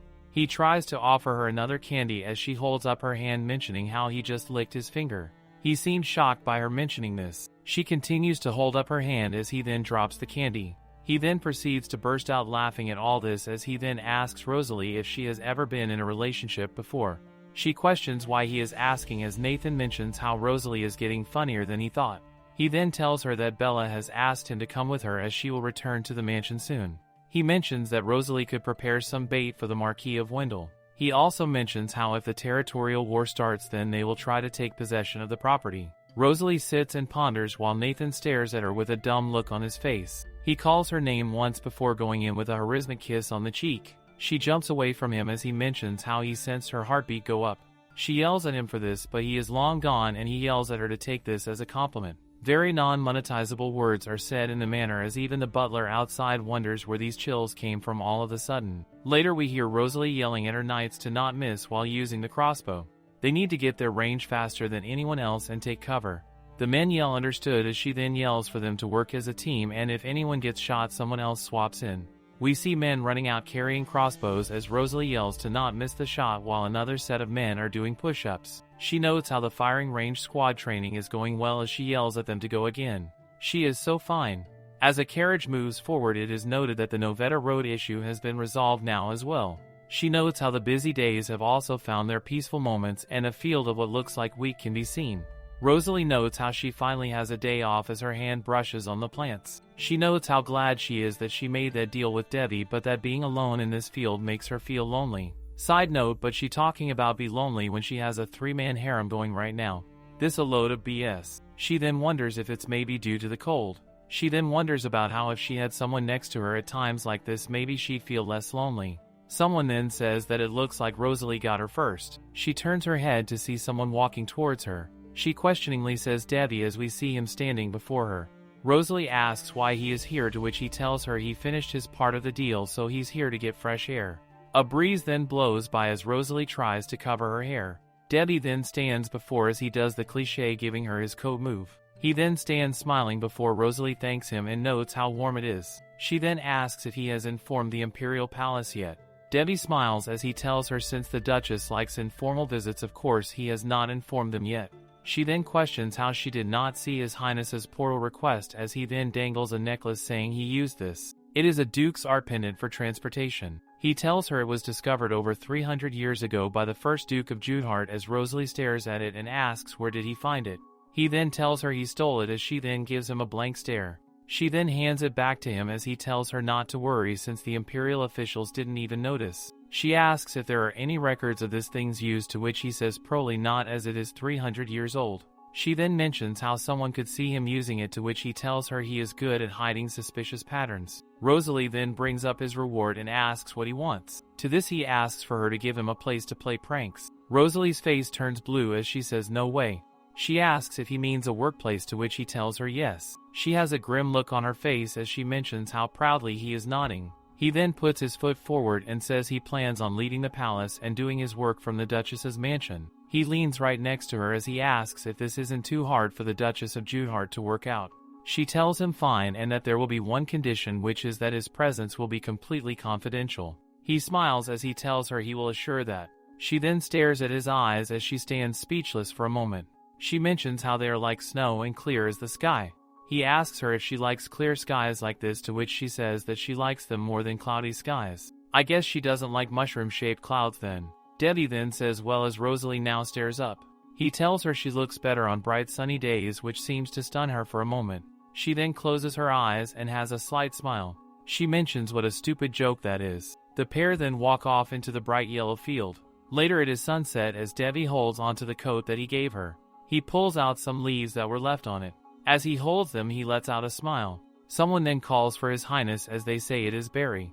He tells the man to come in as he sits by his desk. The servant alerts him that the lady of Count Ammons has arrived to see him. The servant also mentions that the lady told her to contact Debbie when he got home safely. Debbie then sits at his desk staring at a letter. He mentions how he has to do all this unfinished work before he can even go to the Duchess's manor as we see a pile of papers on his desk. He then notes how he truly does not have time to meet up with the snake for now. Debbie tells the servant to let the snake know that he is very busy right now and won't be able to meet up, to which the lady says yes, Your Highness. Debbie is then stunned by what appears to be a loud ruckus going on. He stands up wondering what is so noisy as we then see a green slimy snake calling his name. She crawls to him mentioning how he said he'd be busy for a while. Debbie asks the snake what is going on. The dirty reptile asks if there is something wrong. Debbie says there is not, but that he has a lot going on right now. He tells her it will be hard for him to meet with her for a while. The python is unhappy. The long scaly creature then slowly hisses, asking if this is because of Rosalie. Her ugly face looks downward as she asks if he has errands with Rosalie. She then looks up saying she knew it and that Debbie has changed and is getting weirder after not taking her advice. Debbie then calls the viper by name and tells her simply to stop. She tries to protest, but he turns away saying that they need to calm down first before talking again later. She slithers right behind him and tells Debbie to wait. She constricts on his sleeve as she tells him she did not mean it. He puts his hands on hers and calls her name. She yells his name back, smiling before he brushes her hand away and says that he will see her when he's all done. She darkly says what as Debbie continues to walk back into his room. The door is closed shut on the fake friend. She then holds her head up as she mentions how this is all due to Rosalie and that Debbie had never done this to her before. She mentions how she hates that Rosalie has taken Debbie from her and that this is annoying. The snake also notes that it is annoying to talk to Rosalie as well and that she hates how Bianca is getting pampered by Rosalie as well. The fake friend then starts to walk, mentioning how the first person to betray her was Rosalie. Her face looks like it came out of a horror movie as she stands thinking about all this. Rosalie is later seen mentioning how the Knight and the firing squad seem to be doing very well with their training and that they can now move on. Aaron says the training on his end is going well too, as Rosalie calls this a relief. She then tells Aaron she needs to go now then, as she then opens the door and is stunned. She says what the, as we then see Debbie has become a coach potato. As he lies, she mentions how he actually looks handsome as flowers start to appear. She then sits right before him as she notes how it doesn't feel real. Her hand is then grabbed all of a sudden by Debbie. He then gives her his stare as he lays. She then asks how long he has been awake. To this he tells her that he's been awake long before she checked out his face and says that maybe she wanted to see him. She then notes that he has seen it all then. As he gives her his version of the light-skinned stare, she then looks back thinking about something else. She looks up at the window now as she mentions how she has not even looked at the sky today.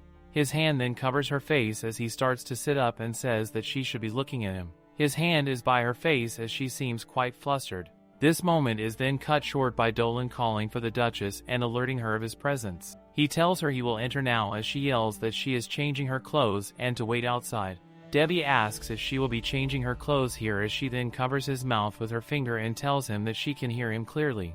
Dolan asks the Duchess if something is wrong as Debbie sits speechless. Rosalie then tells Dolan that she is good and asks what he wanted to tell her.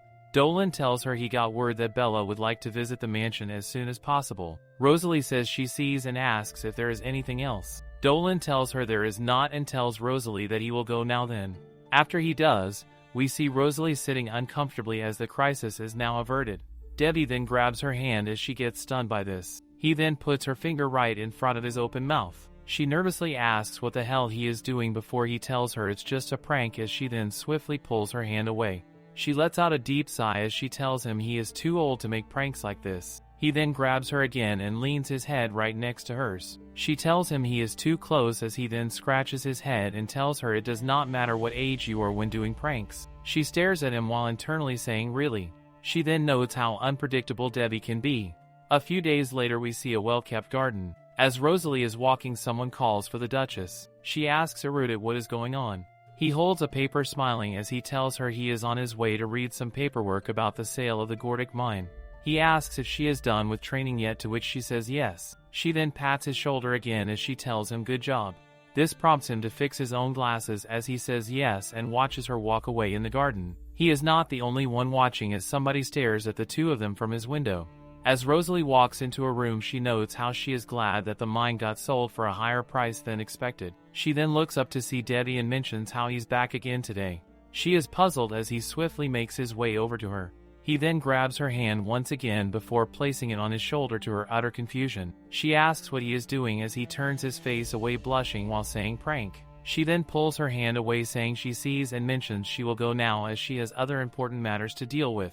Debbie is stunned at how she is ignoring him before he asks where she is going. Rosalie closes her eyes as she mentions the forest near the duchy. This seems to confuse him as he says and he breaks a sweat. Later they are both in the forest as Rosalie notes how Debbie has tagged along again. She carries a bucket as Debbie mentions how she is drawing targets all over the forest. He tells her the Duchess is amazing for coming up with all these training methods. She then turns around to hand him a bucket of paint and the brush. He asks me too, to which she tells him that since he tagged along it'd be more fun if he helped. We later see him painting red circles on the tree. He turns and flips his brush as he stares at Rosalie. He asks if she wants him to paint it over there, to which she says yes and that it is too high for her to get up there. He tells her alright as his heel is then seen leading the ground. He then smiles as he holds her up in the air to her shock. We later see that Debbie is carrying Rosalie while he is standing on the branch of the tree. Rosalie has a stunned expression on her side profile. The two of them are both standing on the branch as they both stare off into the distance at the view of buildings. As she stares while he holds her arm, she notes how she hates to admit it, but that it's nice that she always gets to enjoy beautiful sceneries with His Highness. She then closes her eyes in peace as she notes how the breeze is always pleasant when she is with Derivis. His feet then land back on the grass-covered floor. As he holds her, she mentions how they have already arrived now, to which he tells her he knows. She then says also before telling him that she has a proposition. She asks if he would be interested in playing tag with the knights. She tells him a suit and robe will be prepared for him and that he can wear it to get in around the knights. He smiles as he mentions how fun this sounds, but that the robe sounds frustrating, so he will use this instead. Rosalie stares as she notes this is the same hair-changing color item that Nathan used. She then tells him good. Later she is seated silently in her room as someone starts to yell outside. Nathan is climbing the balcony as he tells Rosalie long time no see, to which she says he is late. Nathan tells her Bella is obsessed with him so he could not get away from her as he walks in. Rosalie then asks what he wants to talk about with her as Nathan then mentions that Bella took him to a meeting with Marquis of Wendell. He mentions how Dumb and Dumber have taken her bait and will declare a territorial war in 3 weeks. Rosalie then lets out a smirk as she notes how it is finally here. Nathan sits beside her as he asks if he should kill the pair immediately. She tells him no and that she will play with them in the territorial war as this was her goal. Nathan is quiet before he lets out a smile and then laughs out loud thinking about how this was her goal. He then tells Rosalie that it will be fun before mentioning how Bella will be back to the mansion by tomorrow. Rosalie mentions how Bella will be looking to steal the Duchess's property and to keep an eye on her. Nathan then asks if Rosalie knows he is having a hard time before mentioning how her strong perfume is giving him goosebumps every day and that maybe by touching her he will be cured. She tells him to not come near her and warns him not to do that nonsense like last time again or else. Nathan then holds up both hands saying he was kidding. He then begs her for head pats and that he only needs them for 5 minutes. He then says 3 minutes then as she seems to have finally deemed him as Kinoug and gives him the pat.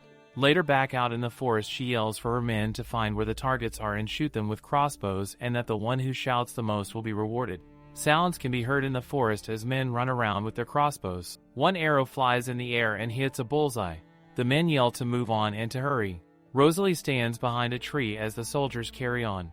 She notes how they all seem to understand the terrain and notes they are doing a good job as they are improving. She then looks up and wonders something. She notes how if Devi could do that jumping then she should be able to as well. She then closes her eyes as she feels the air all around her. She then opens them saying go, but then while in midair seems to have messed up.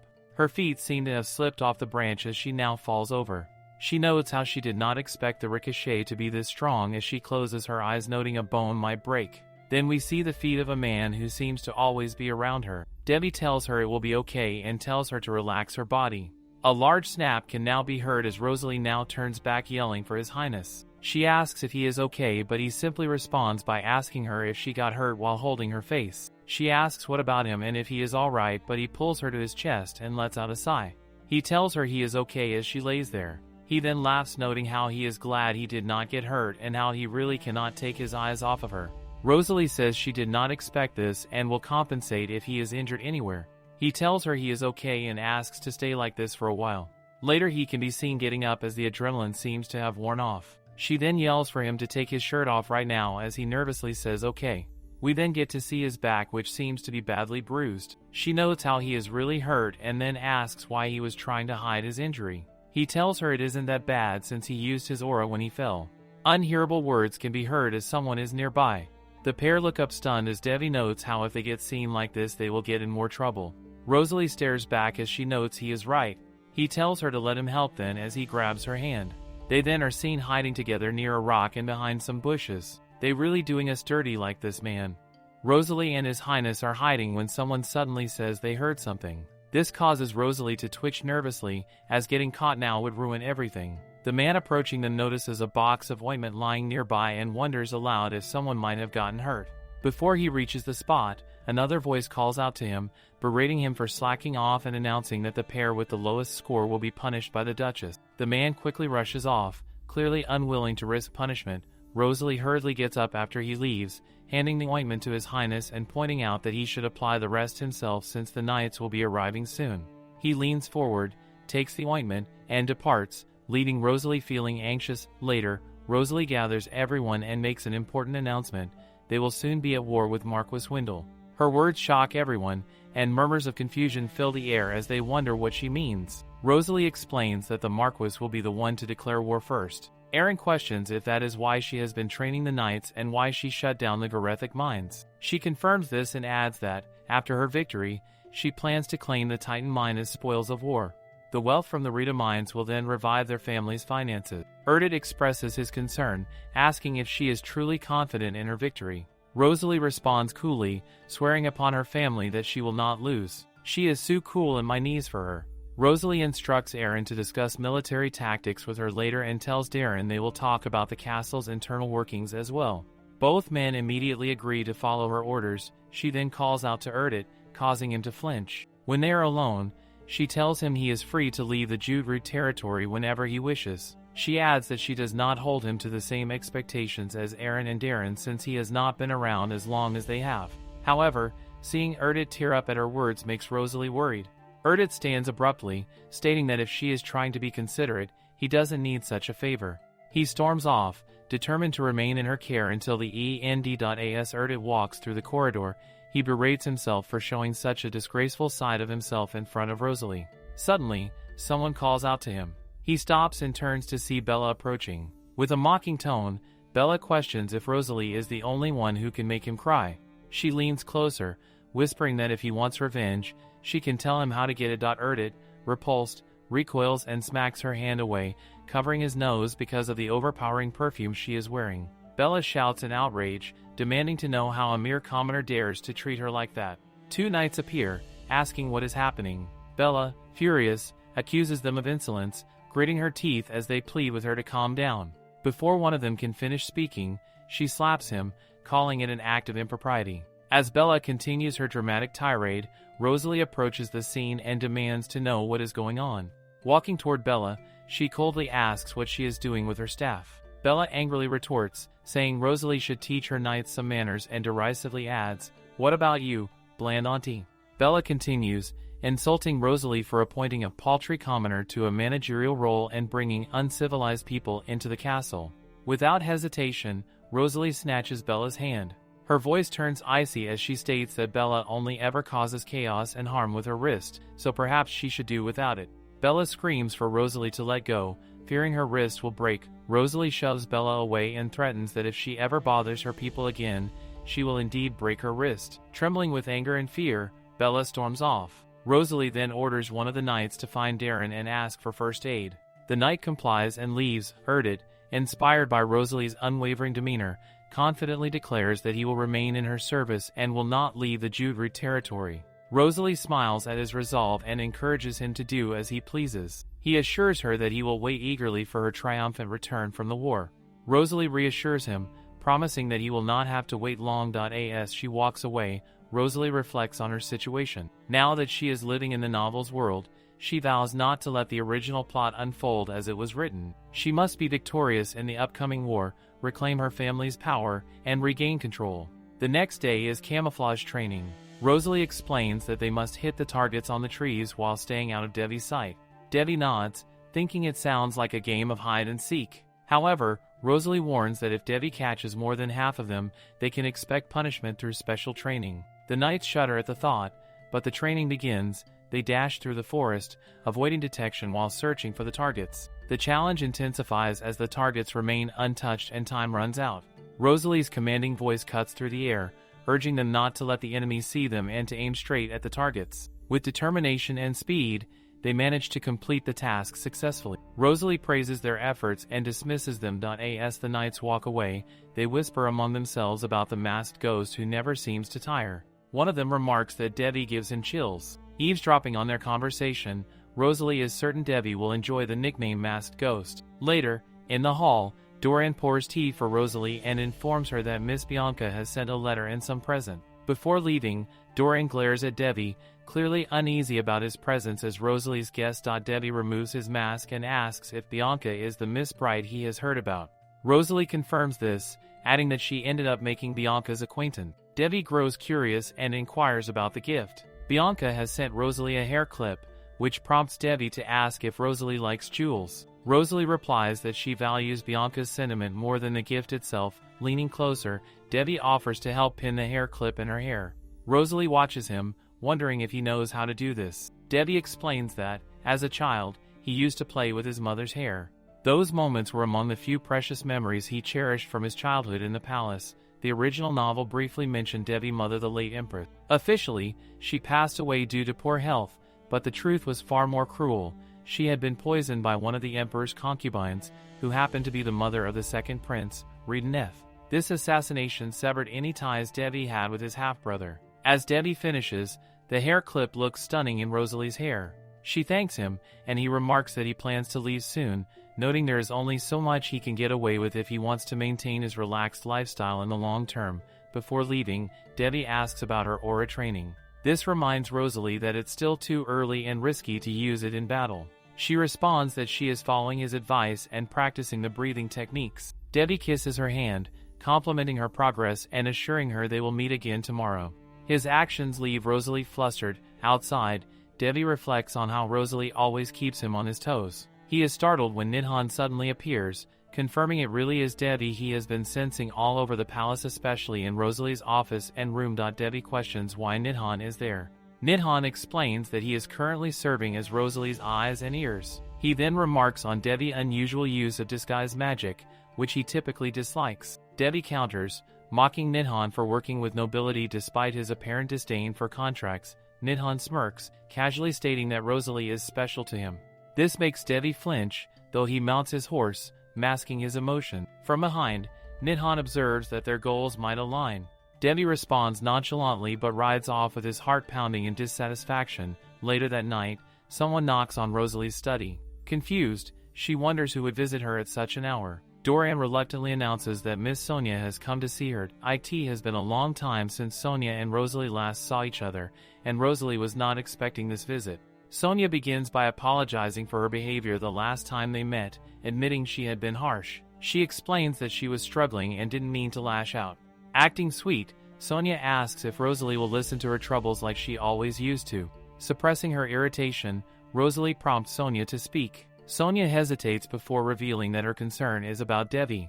She confesses that she has fallen for him and wants Rosalie to help her win his affection. Rosalie remains calm, though inwardly amused by Sonia's audacity. Sonia, on the other hand, assumes Rosalie has picked up on her hints and expects them to rekindle their previous friendship. Setting her teacup on the table, Rosalie questions if Sonia is so nervous about Devi that she needs her help. Sonia jolts at the question, clearly caught off guard.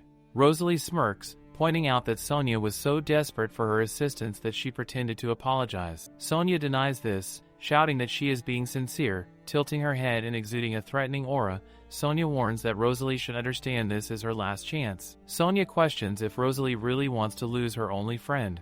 To Rosalie, this marks the moment Sonia crosses the line. With a cold tone, Rosalie replies that she doesn't need her anymore and orders her to leave. This enrages Sonia, who demands to know how Rosalie could say something like that to her. Rosalie remains firm, warning her to keep quiet or face being dragged out. Sonia seethes with rage, and Rosalie calmly gives her until the count of 3 to leave on her own. Sonia points she is going to regret it. Despite her threats, Rosalie starts counting. Sonia storms out of the room just in time, fuming over the humiliation. Outside, Sonia's anger is evident as Emma spots her and asks if she is all right. Sonia clenches her fists but quickly composes herself, assuring Emma that it's nothing before walking away. Emma, unsettled by Sonia's fury, proceeds into the room. She questions Rosalie about what happened, but Rosalie dismisses it as nothing out of the ordinary. Internally, Rosalie knows there's no hope for Sonia and resolves not to waste her energy trying to persuade her to change. The scene shifts to the training grounds. Exhausted by the looming threat of battle, Rosalie struggles to sleep and eventually rests beneath a tree. The day seems clear and calm, allowing her to drift off. Sometime later, she opens her eyes to find Devi sitting nearby, greeting her and teasing that she is always so drowsy. Rosalie, startled, wonders when he arrived. Devi replies that he came not long ago and encourages her to get up before she catches a cold. Rosalie finds it strange since she's typically a light sleeper. Devi's sudden presence clearly unsettles her. Leaning closer, he asks if she's feeling unwell. Instead of answering, Rosalie reaches for his face and removes his mask, now accustomed to seeing him without it. This act makes Devi blush, but the moment is interrupted by Dorian calling out to Rosalie. Both of them flinch as Rosalie hurriedly replaces Devi's mask before responding to Dorian. Dorian informs her that the shipment has arrived. Dorian, you ruined such a sweet scene, but I'll let it slide this time because you are a kind man. Rosalie assures him she's on her way and departs, leaving Devi behind. He removes his mask once more, pondering whether she truly is as unaware of her effect on him as she seems to. At the warehouse, Aaron welcomes Rosalie, confirming that all the promised quantities have arrived. Rosalie orders the team to dispose of the existing inventory and begin using the new weapons immediately. Among the shipment is a mysterious box that wasn't part of the order. It comes with a letter. Rosalie opens the box to discover grenades. The letter wishes her success and explains that the grenades, created by wizards, are a gift. It also notes that the explosives may be exactly what she was hoping for. Rosalie had previously requested a portable explosive magic device as a contingency plan, and luck seems to be on her side. Recognizing their potential, she orders Arthur to store the grenades securely and ensure no one touches them. As Rosalie gives her instructions, she notices the knights staring at her. Arthur reassures her that they aren't upset. On the contrary, they've been admiring her more than ever.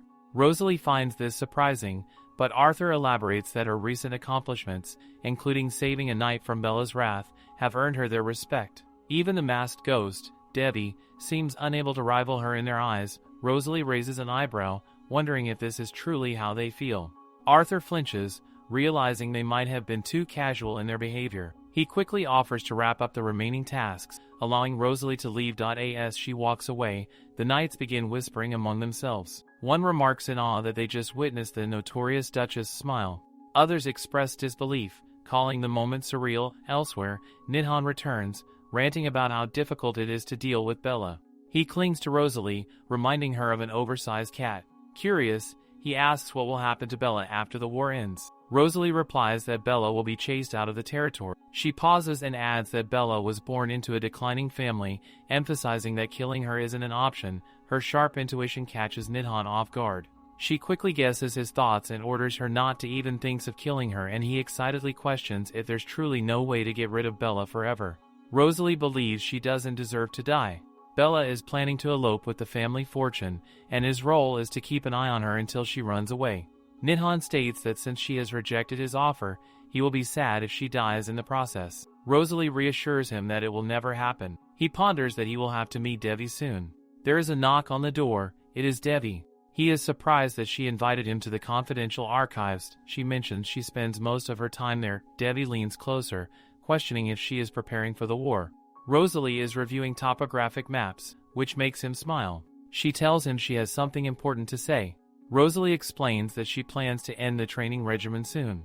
Devi believes it is a little early for that decision, but she further elaborates that he doesn't need to assist with training anymore. The first battle is about to begin, and she cannot involve outsiders in their operations any longer. Devi is a little astonished. Leaning slightly, he mentions that his powers can help her win, and he could contribute beyond training the knights. She expresses her gratitude for the help he has already provided, but insists on handling the next phase on her own. This makes Devi clench his fist. Turning away, he remarks that she is indeed a woman of principle. Worried, Rosalie stands up, wondering if there is anything she can offer him in return. He strongly opposes the notion, stating that whatever he does for her is without expecting anything in return. Thoughts cloud his mind as he leaves the room. He had thought they were finally growing closer, but now she is acting distant again. Outside, he finds himself unable to bear it and demands Nidhan come out.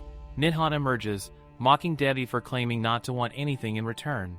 As far as Nidhan sees it, Devi's selflessness is amusing. Devi knows that Nidhan had been listening all along. His excellent hearing skills made that inevitable. Nidhan smirks, pointing out that Devi would never let Rosalie fall into danger. He adds that he came for the same purpose, explaining that Rosalie keeps her personal and professional lives separate. Nidhan confidently asserts that Devi seems to need an excuse to be around Rosalie, just as Devi needs him.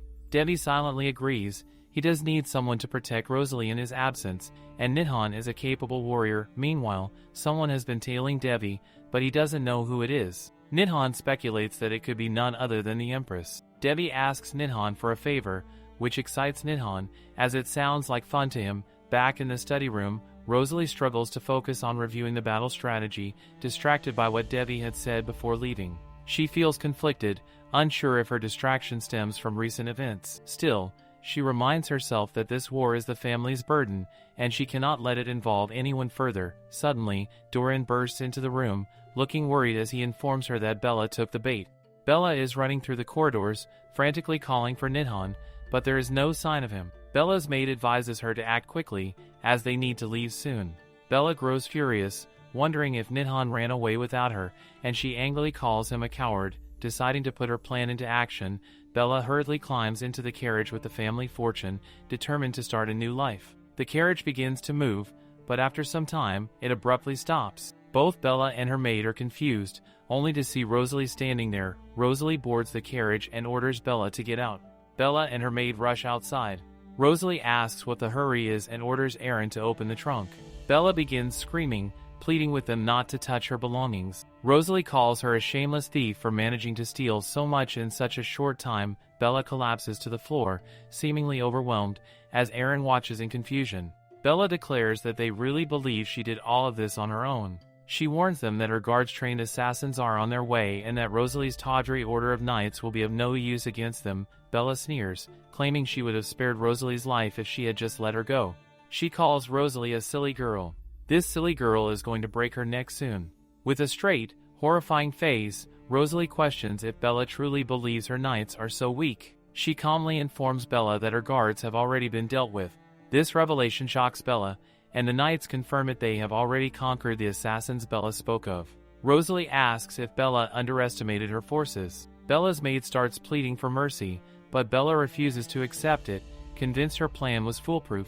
Before leaving, Rosalie coldly states that the only place Bella is going now is the dungeon. She orders her knights to take Bella and her maid away immediately. Bella, confused and defeated, cries out, demanding to know how Rosalie uncovered her plan.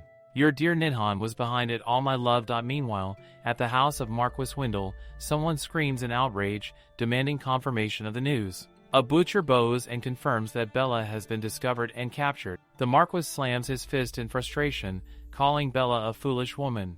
He grits his teeth, furious that she has created such a mess. After reassuring him everything was under control, the Marquis resolves that they must act before the Judarite family does. Declaring war against the Judarites, he orders his men to send word to that person, stating that he needs to meet with her. He adds that without her, they will not be able to win. Back at the Judarite estate, a knight hesitantly asks Rosalie if they are really proceeding with the plan, voicing doubts since the enemy's best shooter is said to be unmatched. Rosalie confidently seconds the plan, pointing out that the Marquis will likely plan to attack them soon.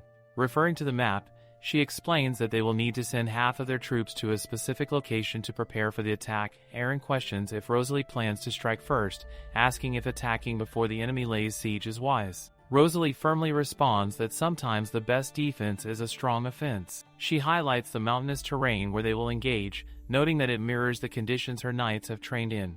Though her confidence leaves them a little nervous, Aaron considers the plan a big risk. Rosalie reassures her troops, confidently stating they will succeed. She believes this because she has practically choreographed this battle in the novel. She adds that after destroying half of the enemy's forces, they will have the advantage for a full frontal attack. Rosalie firmly concludes that victory will be theirs. At the training ground, Dorian approaches Rosalie, informing her that he has prepared the food and weapons she requested. She thanks him before comforting Emma, who has been fretting.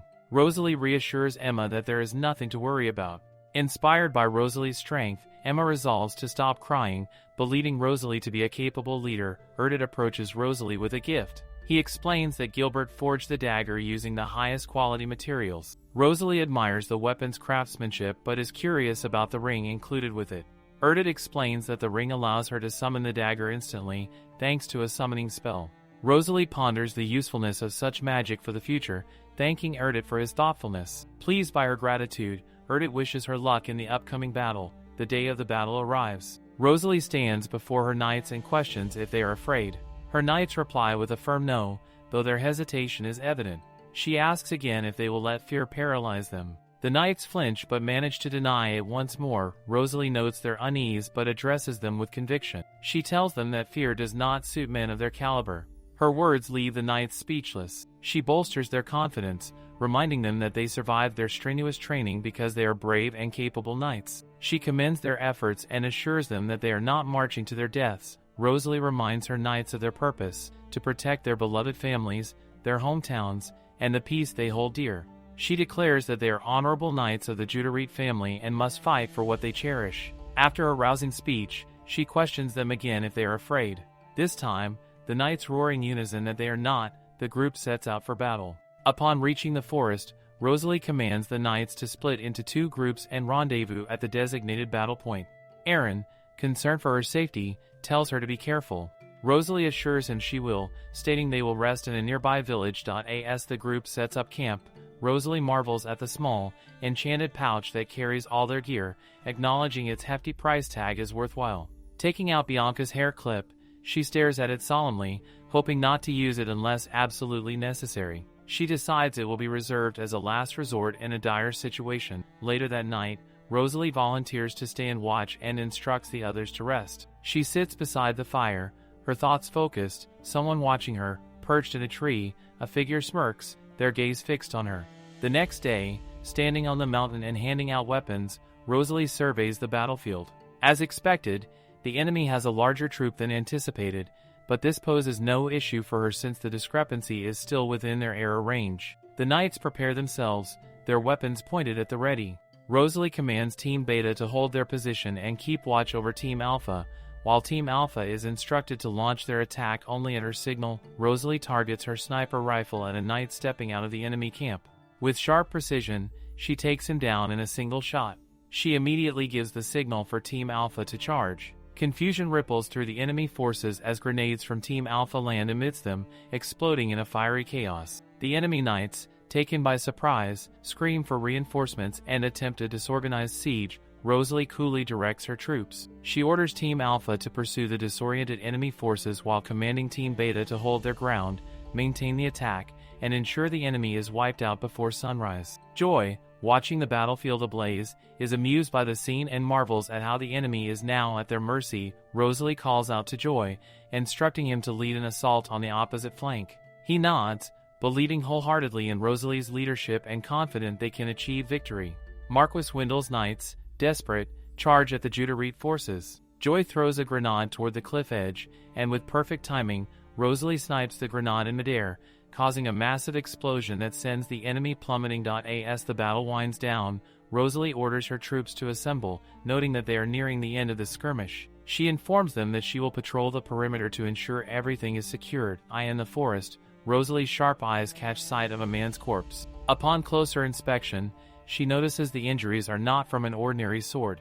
The precision suggests a skilled swordsman, leading her to wonder if this individual might be an ally or foe. As she scans her surroundings, she spots Nidhan in the distance. She calls out to him, and he smirks, greeting her with a casual remark about how she has finally found him. Rosalie's expression turns cold as she questions why Nidhan is here. Unbothered by her tone, he tells her not to look at him that way, explaining that someone had asked him for a favor. Rosalie furrows her brows, confused by his cryptic words. Before she can press further, something catches her eye. She immediately orders Nidhan to get down, sniping an enemy knight from the Marquis's forces who had been sneaking up from behind. Nidhan silently observes her, thinking to himself that he and Devi truly have no reason to worry about Rosalie's safety. Once the threat is neutralized, Rosalie turns to Nidhan, once again demanding to know who asked him for the favor.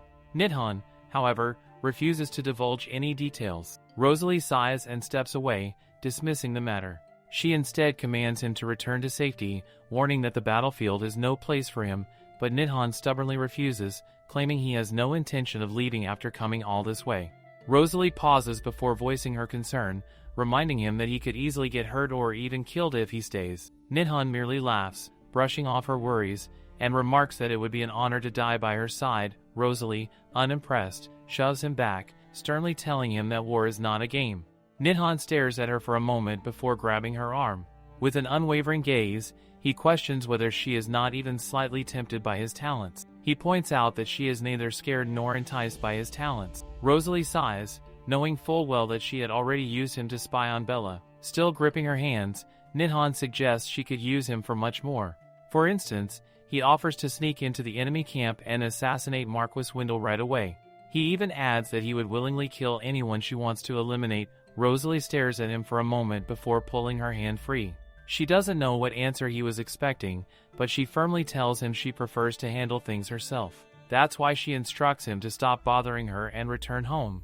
Nidhan looks at his hand and then calls out for her to wait. Rosalie shakes her head at his stubbornness but decides to let it be for now. Just then, Joy approaches, informing Rosalie that they've tallied the numbers. She acknowledges him and orders the heavily injured to be sent back to the mansion while the rest of the troops are to march forward. Joy glances at Nidhan, curious about his presence, and questions who he is. Rosalie curtly responds that Nidhan is someone who shouldn't be here. Nidhan, with his usual dramatic flair, remarks that Rosalie is as cruel as ever. Joy, confused by the exchange, decides to take his leave. Later that night, Joy expresses confidence that victory is within their grasp. However, Rosalie remains cautious, knowing that every war holds unforeseen variables. As they speak, a messenger pigeon arrives with a note. The message is from Aaron, who confirms that his team is marching forward without any issues. Rosalie feels relieved, confident that they will be able to join forces by tomorrow. She tells Joy to get some rest, then walks over to Nidhan and informs him that he can sleep at the camp for the night but must return home tomorrow. Nidhan shrugs, saying he will keep his distance since he doesn't like crowds. Rosalie stares at him in silence before walking away. From a distance, Nidhan watches her and reflects. This is his first time protecting people instead of killing them. He senses someone approaching and immediately recognizes the confident stride and heartbeat hits Rosalie. She hands him a set of blankets enchanted with an insulation spell and tells him to stop by the camp in the morning to collect his ration. Without waiting for a reply, she turns and leaves. Nidhan sniffs the blankets, finding them warm and oddly comforting. The next morning, Rosalie mounts her horse and leads her forces to join Aaron's team. Aaron is visibly pleased to see her and greets her warmly. Dismounting, Rosalie asks for an update. Aaron reports that the enemy has marched beyond the forest. Rosalie deduces that direct combat is imminent. She steps onto the podium and addresses her knights, instructing them to prepare their battle gear and ready themselves for war. Suddenly, one of the knights announces that 2 enemy riders are approaching their towers. This news confuses Rosalie, and her knights speculate that the riders might be coming to surrender due to their overwhelming numbers. Rosalie silences them with a cold remark, warning them not to get cocky, as victory can slip from their grasp at any moment. As the enemy riders draw closer, the knights announces that they bear a message from Marquis Wendell. Upon arrival, the enemy knight declares that the Marquis, in his supposed graciousness, is offering them a chance to surrender. If they comply, he will spare their lives. The knights begin murmuring in outrage at the audacity of the offer. Rosalie, however, remains silent, her gaze cold and calculating. The enemy knight reiterates the offer, urging them to surrender now. Uncle Marquis is about to taste his death soon. After a moment of silence, she orders Joy to present their reply. Joy takes aim and fires at the first knight on the spot. The second knight, horrified, demands to know what she thinks she's doing. Rosalie answers in a calm, icy tone, stating that the action should serve as a clear response. The knight helps his injured companion, pointing out that they should disregard the Marquis's generosity, warning that they will regret it. Aaron wonders what is making them so confident, and Rosalie is equally unaware of the reason. The messenger, upon reaching the Marquis's camp, is escorted by other knights. They inform the Marquis that the messenger has arrived. The Marquis, after hearing the entire story, threatens Rosalie, warning her to be ready for what is to come. On the battlefield, Rosalie orders her forces to break through the enemy's defenses. She raises her hand and commands her knights to attack with all their strength. The battlefield erupts into chaos as Rosalie's knights dominate the Marquis's forces. Rosalie spots the Marquis and rides toward him. However, a knight from behind attempts to attack her, but Nidhan intervenes just in time, slashing the attacker down and declaring that no one will lay a finger on Rosalie. She continues her charge toward the Marquis and, in the nick of time, reaches him. Pointing her weapon at him, she demands to know who will save him now. The Marquis stares at her before smirking. He mentions that if she had surrendered earlier, he wouldn't have resorted to such measures. He then brings out a purple gem-topped staff, revealing that allied forces from the Rentiel Kingdom will arrive at his signal. Involving foreign allies in a domestic war, it is treason, but says he doesn't care as long as it allows him to destroy Rosalie and conceal the evidence. He thinks to himself that no one will ever know of his actions. He taunts Rosalie, wondering if she truly believes he would hesitate to be so reckless. He also reveals that Her Majesty supports him in this endeavor. Once again, he insists that if Rosalie surrenders, he will spare her. Nidhan, watching all this from a distance, the Marquis adds that if Rosalie offers her body as a tribute of surrender, he will accept it. Nidhan moves to attack, but Rosalie signals him to stop. Rosalie then produces a hair clip, questioning the Marquis if he knows what it is. He laughs mockingly, ridiculing her for seeking a consolation prize and accusing her of sinking to a new low. However, Rosalie reveals that the hair clip allows its wielder to record sounds and shapes around it, sending the mirrored images to its paired counterpart. She explains that it is commonly used by young nobles to confess love, but she has instead used it to report his treason to His Majesty. In the original plan, the Marquis Wendell never relied on foreign allies, thanks to the widespread rumor that the Crown Prince supported Duchess Judith. Nonetheless, Rosalie prepared for every possibility, knowing firsthand how unpredictable war can be. Rosalie declares that she is willing to let the Marquis live if he admits defeat. Unlike him, she does not need his body as a tribute. Enraged, the Marquis calls her a wench. Rosalie firmly states that if he surrenders and ceases his conquest for more territory, she will spare his life and keep his treason a secret. She presses him for a decision, demanding to know if he will order his troops to retreat or choose to be executed for treason. The Marquis hesitates, gripping his staff tightly, but instead of surrendering, he raises it high, proclaiming the glory of the Wendell family. Indeed, he chooses treason. Rosalie knights, confused by his actions, begin murmuring among themselves. Rosalie, seeing this, informs her own knights to prepare for the arrival of the Marquis's allies. To her surprise, it is His Majesty who arrives instead. The Marquis is visibly stunned to see the king there as well. Rosalie approaches His Majesty and questions why he has come. For a moment, they look at each other in silence. Then, His Highness leans forward telling he came to see her. Rosalie's heart skips a beat as the battlefield chaos fades into the background. The Marquis coldly addresses His Highness, who, in turn, calmly states his name. Marquis Hyber Wendell, pointing to the documents in his hand, declares that he has all the proof he needs and that there is no need for rebellion, as the imperial court has control over his allied forces as well. His Highness, however, draws his sword, mentioning that the Marquis has already lost the territorial conquest and will now be executed for treason. The Marquis pleads for his life, stepping back in desperation, but His Highness moves forward with determination, sword in hand, stating that the Marquis should never have made such filthy choices in the first place. Without hesitation, he ends the Marquis's life. Devi then steps forward, kneels before Rosalie, and kisses her hand, declaring the victory hers. Rosalie, amused, asks since when he had planned all of this. Devi replies that it has been a while. Rosalie thanks him for his assistance but admits she should have prepared better backup plans. Devi hurriedly explains that he did not mean to interfere with her plans, but the Marquis was committing illegal acts that could not be ignored. Rosalie nods in understanding. Aaron suddenly approaches from behind, worried if Rosalie is injured. She reassures him that she is fine and directs him to tend to the critically wounded first. She mentions that a healer should be waiting for them in the village and instructs that the rest of the wounded be treated as soon as they return home. Devi, still concerned, asks again if she is truly unharmed. Knowing she would never admit her pain to him, he insists she not hide her injuries, reminding her of her promise not to make him worry. Rosalie reassures him once more, smiling faintly. One of Devi's knights informs him that he must head to the Marquis's castle as preparations are complete. Rosalie agrees that they, too, should return to those awaiting their triumphant return. Upon their arrival, the crowd erupts into cheers for Rosalie. Doran congratulates her on the victory, but she immediately redirects everyone's attention to the wounded, reminding them that they are the priority. A group of healers arrives, assuring Rosalie that they will take care of the injured. However, these are not the healers Rosalie had hired. Nidhan suspects they must have been sent by Devi. Emma comes from behind and embraces Rosalie, relieved and happy for her safe return. Erdit runs to Rosalie, congratulating her on her victory. She pats him gently, thanking him.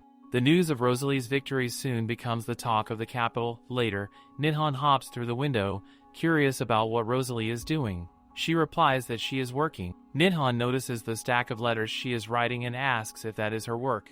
Rosalie explains that they are condolence letters for the families of the deceased. Nidhan is confused, as he believes they barely lost any soldiers. Rosalie, however, insists that even if only a handful of knights were lost, she will send condolence funds and erect a plaque in their memory. She refuses to let anyone believe their sacrifices were in vain, reminding him that each knight was someone's son or brother.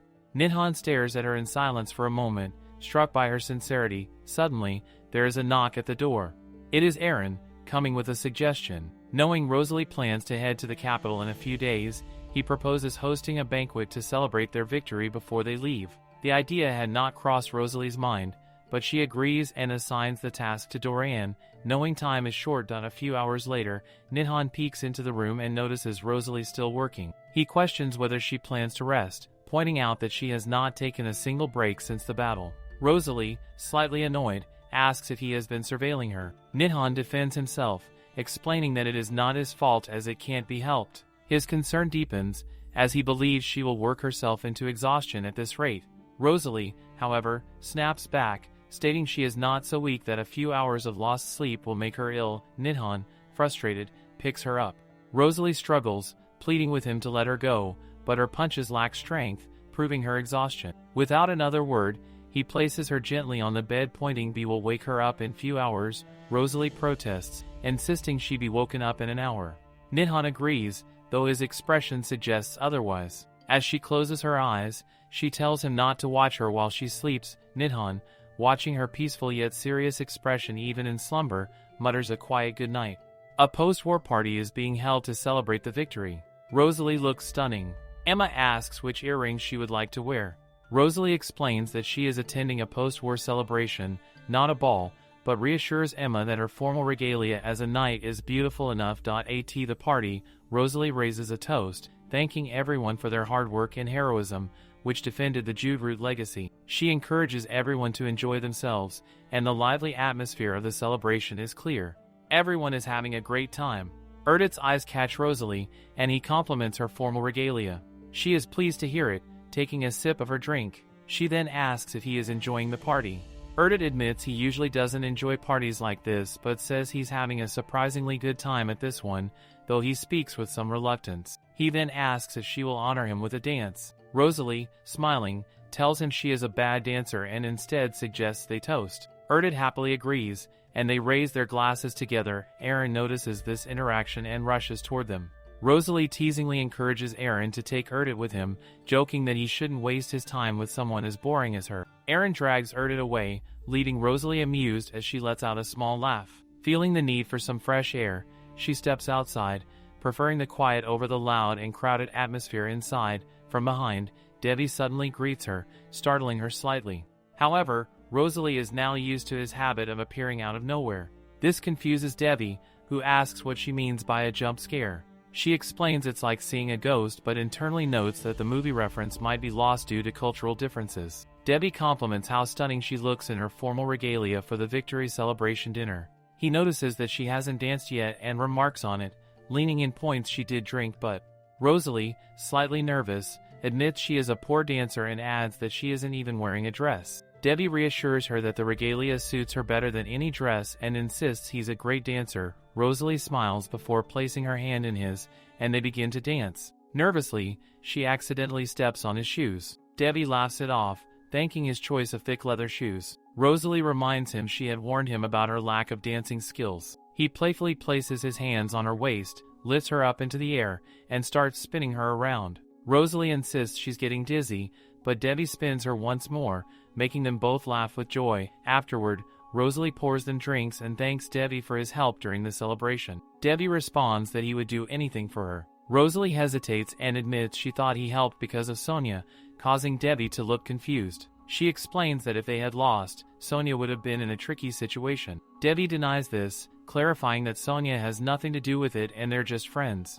He gazes at Rosalie, making her blush, and she quickly brushes it off, saying she must have misunderstood.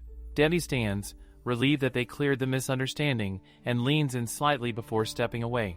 His hand reaches for hers, but instead, he grabs the bottle and points out that over-drinking isn't good.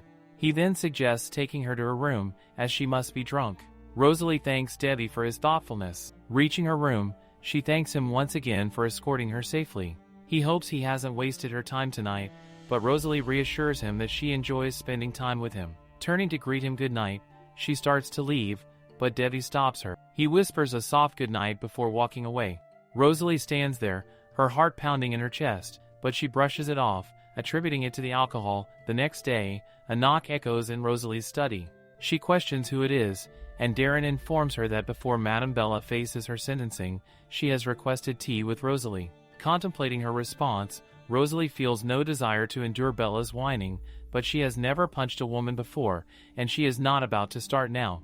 With a dismissive wave, she orders the tea to be brought to her office. When Bella enters Rosalie's office, she sees Nidhan standing behind Rosalie and immediately accuses him of betraying her, claiming he told her he loved her. Unfazed, Nidhan replies that it was a lie, he was merely pretending to love her. Bella becomes hysterical, swearing to kill him. Rosalie, calm and resolute, announces that Bella is no longer a part of their family. She declares Bella will be stripped of all her assets and banished from the dukedom. Falling to the floor, Bella pleads desperately, begging for another chance, reminding Rosalie that they share a mother-daughter relationship. Rosalie coldly questions whether Bella still deserves to call herself a mother after the way she abused and exploited her. She points out that Bella should be thankful for being spared, considering her embezzlement of funds and her plot to incite war against her. Bella, unwilling to return to the life of a commoner, becomes enraged. Muttering to herself, she blames Rosalie for everything. Deciding she won't die alone, Bella lunges at Rosalie, determined to kill her. Before Bella can act, Nidhan steps forward and slashes her down. Rosalie, stunned, demands to know why he did that. Nidhan explains that Bella was trying to kill her. She had been holding poisonous herbs in her hand and likely planned to force them into Rosalie's mouth. Aaron confirms Nithan's explanation, adding that even the smallest amount of the poison could be lethal. Both agree that Bella should have been executed long ago, as her obsession with revenge made her a constant threat. Rosalie reflects on the situation and concludes there is only one person who could have smuggled poison to Bella within the palace: Callie, a maid. Rosalie orders her men to find Callie and declares her a wanted criminal. She instructs them to alert other families and report any sightings of her. Both Darren and Aaron affirm her commands. As Rosalie walks away from Bella's lifeless body, she muses that she had been merciful in sparing Bella's life, but Bella ultimately forfeited her chance to live. Leaving her office, Rosalie encounters Erdit, who beams when she says she was looking for him. She explains that she can't use her office for work and needs to relocate to the library. In the library, Erdit, visibly annoyed, questions whether they should have confidential documents around a man of dubious background like Nidhan. Nidhan, unimpressed, mocks him, claiming Rosalie already knows everything about his past. Erdit remains dissatisfied, asserting that Nidhan is a bad judge of character. Rosalie watches the interaction, noting that the two clearly don't get along. Erdit complains that Nithan's presence distracts Rosalie from her work. Nidhan, unfazed, winks and retorts, "Who cares?" This irritates Erdit further, prompting him to demand an explanation for Nithan's behavior. Nidhan counters, believing Erdit was the one who started the argument. Frustrated, Rosalie commands both of them to be quiet, and they fall silent immediately. Later, Rosalie discusses her plans with Erdit. She explains that when they receive indemnity from the palace, she wants to use the funds to improve the living standards of the citizens in the dukedom. Nidhan offers to devise a project plan, and Rosalie smiles, admitting she was looking forward to it. Nidhan peeks at Ira, distracted because of the loud sound of his heartbeat. The next morning, the maids are seen preparing the carriage as Rosalie gets ready to leave for the castle. She entrusts the castle to Aaron's care. Aaron, however, once again asks if she is certain about not taking any guards with her. Rosalie assures him that she will be fine since Nidhan is accompanying her. Annoyed by Nithan's presence, Erdit reluctantly wishes her a safe trip. Before departing, Rosalie instructs Erdit to take care of the castle, expressing her confidence in his abilities to handle things better. As the carriage departs with a magic barrier, it safely reaches the capital. Upon arrival, His Highness steps forward and offers his hand to Rosalie. Amused by how unfazed she seems to see him, he remarks on their meeting. Rosalie extends her hand and wonders aloud if he had been waiting for her. He reminds her that they promised to spend time together once she came to the capital. Just then, Nidhan steps forward and hugs Rosalie from behind, casually telling Debbie that their plans might need to change as he intends to spend time with Rosalie. However, Rosalie clarifies that the person she promised to meet is Miss Bright. Nidhan, undeterred, insists he will still accompany her since it is his duty to protect her. Debbie, not to be outdone, offers to join them as well. Rosalie quickly dismisses the idea, stating that she has personal matters to discuss with Miss Bright and will go alone. Both men are left stunned, questioning whether she truly does not want their company. Before leaving, Rosalie suggests that they entertain each other in the meantime. At Bianca's place, Bianca greets Rosalie warmly, clinging to her like a cat. It has been a long time since they last met, and it seems Bianca had been eagerly waiting all day for her arrival. Worriedly, Bianca asks if Rosalie is tired and begins ranting about her concern for her friend. Rosalie, however, cuts her off, asking if she can hand over the hairpin first. Surprised and slightly flustered, Bianca questions why Rosalie never mentioned this earlier. Rosalie demands to know if Bianca is certain she did not see anything suspicious. Bianca admits she doesn't know what it is but confirms that she followed instructions as told. Rosalie fears that if anyone discovers Bianca's involvement in the war, she could face unexpected dangers. Rosalie reassures Bianca with a pat on her shoulder, praising her for doing a good job. Bianca, visibly relieved, inquires about Rosalie's well-being. Rosalie reassures her that she is all right. Curious and excited, Bianca abruptly asks about the rumors involving Rosalie and the Crown Prince, particularly the story about him kneeling to her during the battle. The question makes Rosalie flinch. She dismisses the claim, stating they are just close friends, and quickly asks where Bianca heard such gossip. Bianca explains that it has been the talk of the salons and that a royal guard allegedly witnessed the event firsthand. Bianca finds it hard to imagine His Highness kneeling for anyone, given his aloof and charismatic nature, which some find intimidating even when he smiles. She remarks that such traits are precisely why many women are enamored with him. Rosalie reflects silently, noting that in the original plotline, Devi was not meant to be approachable. Tilting her head thoughtfully, Bianca comments that his demeanor was one of the reasons she initially admired him, but assures Rosalie that she likes her much more now.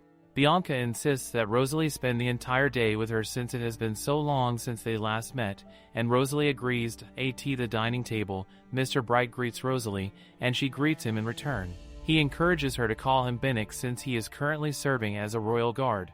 Bianca playfully suggests that Binnock join them for dinner, explaining that she has been bored with her entire family away visiting their lands. When Rosalie questions why Bianca did not join them, Bianca admits that she enjoys the hustle and bustle of the busy city. Binnock, lost in thought, wonders if His Highness truly did all of this for the Duchess. He recalls how His Highness's face seemed to soften every time her name was mentioned. Binnock's gaze lingers on Rosalie, prompting her to ask if there is something he wishes to say. Embarrassed, he quickly apologizes for making her uncomfortable. Bianca, worried again, asks Rosalie if she sustained any injuries. Rosalie reassures her that she is fine and questions Bianca's concern. Bianca explains that seeing the scar on her brother's face always pains her heart. Rosalie, however, insists that a scar is a medal of bravery and evidence of courage, which impresses Binnock. Later that evening, as Rosalie prepares to leave, she reassures Bianca that she does not need to escort her outside, citing the cold weather and the proximity of her carriage. Bianca had initially planned to have her brother escort Rosalie, but he had gotten drunk since he is a lightweight. Before Rosalie departs, Bianca advises her to go straight home, warning about armed thieves roaming the city. Rosalie promises to head straight back, noting that she is feeling a bit tipsy herself. Reaching her carriage, she finds Devi leaning against it. Surprised, she asks how long he has been waiting. He replies that he hasn't been waiting long. Devi questions if she has to go somewhere else. Rosalie tells him there is anywhere she has to go. Devi then offers to follow her carriage on horseback for a while before heading back to the palace, given the late hour he plans to meet tomorrow. Rosalie glances at him, wondering if he had been waiting to escort her home. Noticing how tired he looks, she grows concerned if the diplomatic conflicts with the Kingdom of Rentil are troubling him. As she boards the carriage, she questions why he didn't stop the Marquis earlier if he had the necessary intel. Devi explains that he knew she wanted to fight the battle herself. By doing so, she was able to claim her achievements, and the war was won, which was what they all needed. As he finishes speaking, he lightly sniffs a strand of her hair. Rosalie stares at Devi for a while before she suggests if there is something he wants from her. He questions if she really wants to help him, to which she explains that she wants to assist him too. In response, he tells her to call him by his name. This shocks her, and she questions if this is really what he needs from her. He nods at this, and she hesitantly calls him Mr. Devi. Devi demands that she drop the honorific. She then calls him Devi, and he replies back, calling her Rosalie. They both stare at each other in silence. Devi immediately suggests that she should get going now. Rosalie greets him goodnight before leaving. Before she departs, he makes it clear that he won't take it back, even if she tries to return it. This confuses her. What is he talking about returning? The next morning, Emma calls Rosalie over to see the jewels of a famous designer. The jewels are unimaginable in beauty and grandeur. Rosalie realizes that this must be what Devi was talking about last night. She then notices a letter on the table. It says that he sent the jewels to her in hopes it will make her day. This much jewelry could make my 7 generations' days. She remembers the day when Devi asked if she liked jewelry, to which she had replied that she appreciated the thought of preparing a gift. This memory makes Rosalie smile as she admits that her day has indeed become better. Later, a group of women can be seen talking about Rosalie. One of the ladies exclaims that Rosalie was like a goddess on the battlefield, and even the crown prince bowed to her. Another lady wonders if that's true. This reminds them of the rumor that Rosalie is Sonia's friend. Sonia confirms that they have been friends since childhood. Someone then asks Sonia if she has heard anything about the battlefield, such as what happened with the crown prince. Sonia states that Rosalie has been quite busy and there isn't much that would pique their interest. However, this raises questions among them. They all wonder aloud, what could it be? Sonia remarks that just a few months ago, Rosalie could hardly kill a fly. Isn't it strange that she led an army into battle? Another woman agrees, saying it's true that Rosalie has always been timid, unable to look people in the eyes. and would tear up at any criticism. She used to hide behind Sonia. Sonia then remarks that the rumors must be true. It's not like the Duchess would claim the royal army's achievements for herself. This makes everyone think that the rumors must have been exaggerated. They mockingly speculate whether Rosalie would stoop so low as to claim the royal army's achievements as her own. That, they agree, would be disgraceful behavior and make her unworthy of her title. As murmurs spread against Rosalie, all stemming from Sonia's single remark, Bianca slams a newspaper onto the table and insists they need to do something about it. Rosalie prompts her to calm down, but Bianca is unable to contain her frustration. Rosalie explains that so far, the rumors have had no material effect on her, but Bianca suggests tracing who started the rumors. Bianca explains that one of her friends at the salon told her about it, so it must have originated from there. Bianca urges Rosalie to stop the rumors immediately, but Rosalie believes they will die out on their own. Bianca counters, saying that rumors, if left uncorrected, become unspoken truths and could tarnish Rosalie's reputation. Rosalie reflects on her order of knights, who have quietly cooperated for the sake of the dukedom, even when faced with death on the battlefield. Normally, she doesn't care about idle chatter, but this particular rumor bothers her. Bianca wonders if there's nothing they can do. She suggests that the best way to silence a rumor is to cover it with a bigger scandal. Rosalie agrees and instructs Bianca to hold a salon event for her. She also mentions that she would like to meet Bianca's brother, Sir Bank. Later, Nathan runs toward Rosalie, asking if he can stay with her now. Meanwhile, Devi questions Rosalie, saying he heard that Bianca dropped by. Rosalie explains that there's a strange rumor going around, which is why she has to hold a salon party.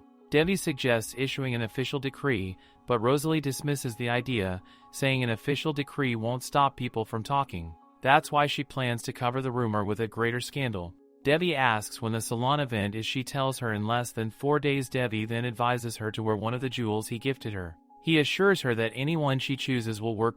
4 days later, at the salon, a carriage stops, and Rosalie is informed they have arrived. Sonia can be seen there too. Bianca, spotting Rosalie, calls out to her. Everyone starts murmuring, speculating about what made Rosalie attend the salon. Her jewelry sparkles brightly, drawing attention. Sonia glares at her, amused to see her attending the salon. All the ladies in the salon are unable to believe that Rosalie has actually come, wondering if she has heard the rumors. As expected, salon is the best place to spread such rumors. One of the women cautiously peeks at Rosalie and asks if it is true that she plans to join them. Rosalie responds with a composed smile, saying she has heard that this event is popular with many and hopes her presence isn't an intrusion. Bianca happily exclaims that it is not the case at all, but another lady, visibly uneasy, hesitates before responding.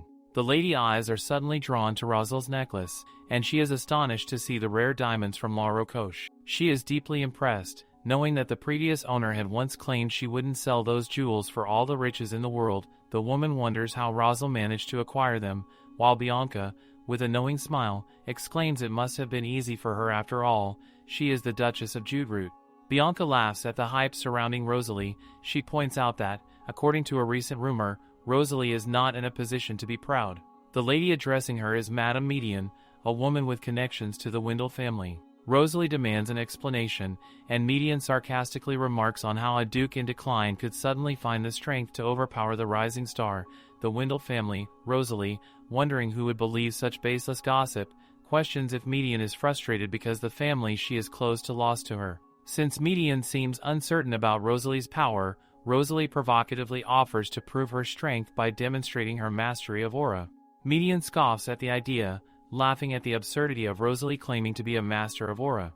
However, she is soon stunned as Rosalie activates her aura, leaving everyone around them chattering in shock. Rosalie, exuding confidence, declares that she has no idea where such baseless rumors started, but as the Duke, she will not stand for such nonsense. For this reason, she warns everyone to watch their words, adding that if they do not, she and her knights will personally ensure they can no longer spread falsehood. Median attempts to respond, but before she can, there is a knock on the door. With permission to enter, Bank, the head of the Imperial Order of Knights, steps in and excuses his intrusion. He announces that he is there to address the recent rumor that threatens to tarnish the palace's reputation. Bank informs them that by the time the Imperial Knights intervened in the war, Rosalie's forces had already conquered the Marquisate. He requests that they refrain from disgracing the Imperial Order by claiming it took undue credit, especially based on an unverified rumor. Bain further reveals that His Highness personally gifted jewels to Rosalie in recognition of her achievements,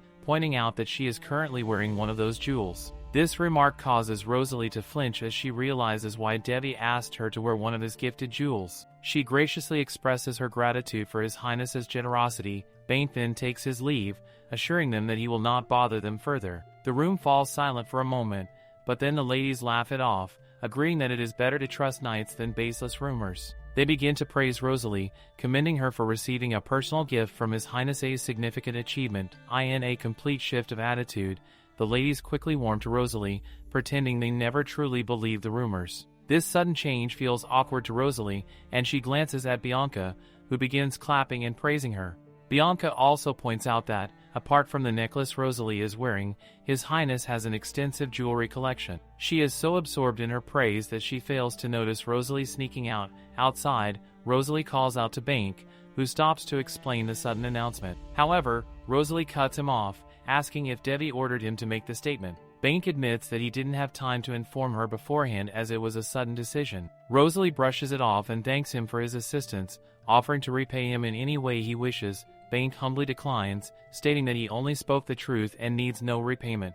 He further expresses admiration for Rosalie, mentioning how she forgave her sister despite her wrongdoings. He admits that he now sees Rosalie as a role model and bows, saying that being able to serve her is reward enough. Rosalie assures him that if there is anything she can help him with in the future, he should not hesitate to ask. Bank looks at her in awe, impressed by her noble character and integrity. To him, Rosalie's eyes reflect the true qualities of a noble, and he is glad that His Highness has someone like her by his side. He agrees and takes his leave. Rosalie reflects on how Devi clearly wanted to put an end to the rumors once and for all. It becomes apparent to her that Devi was also concerned about preserving her reputation and honor. Suddenly, Sonia calls out to Rosalie from behind, expressing surprise at seeing her at the salon.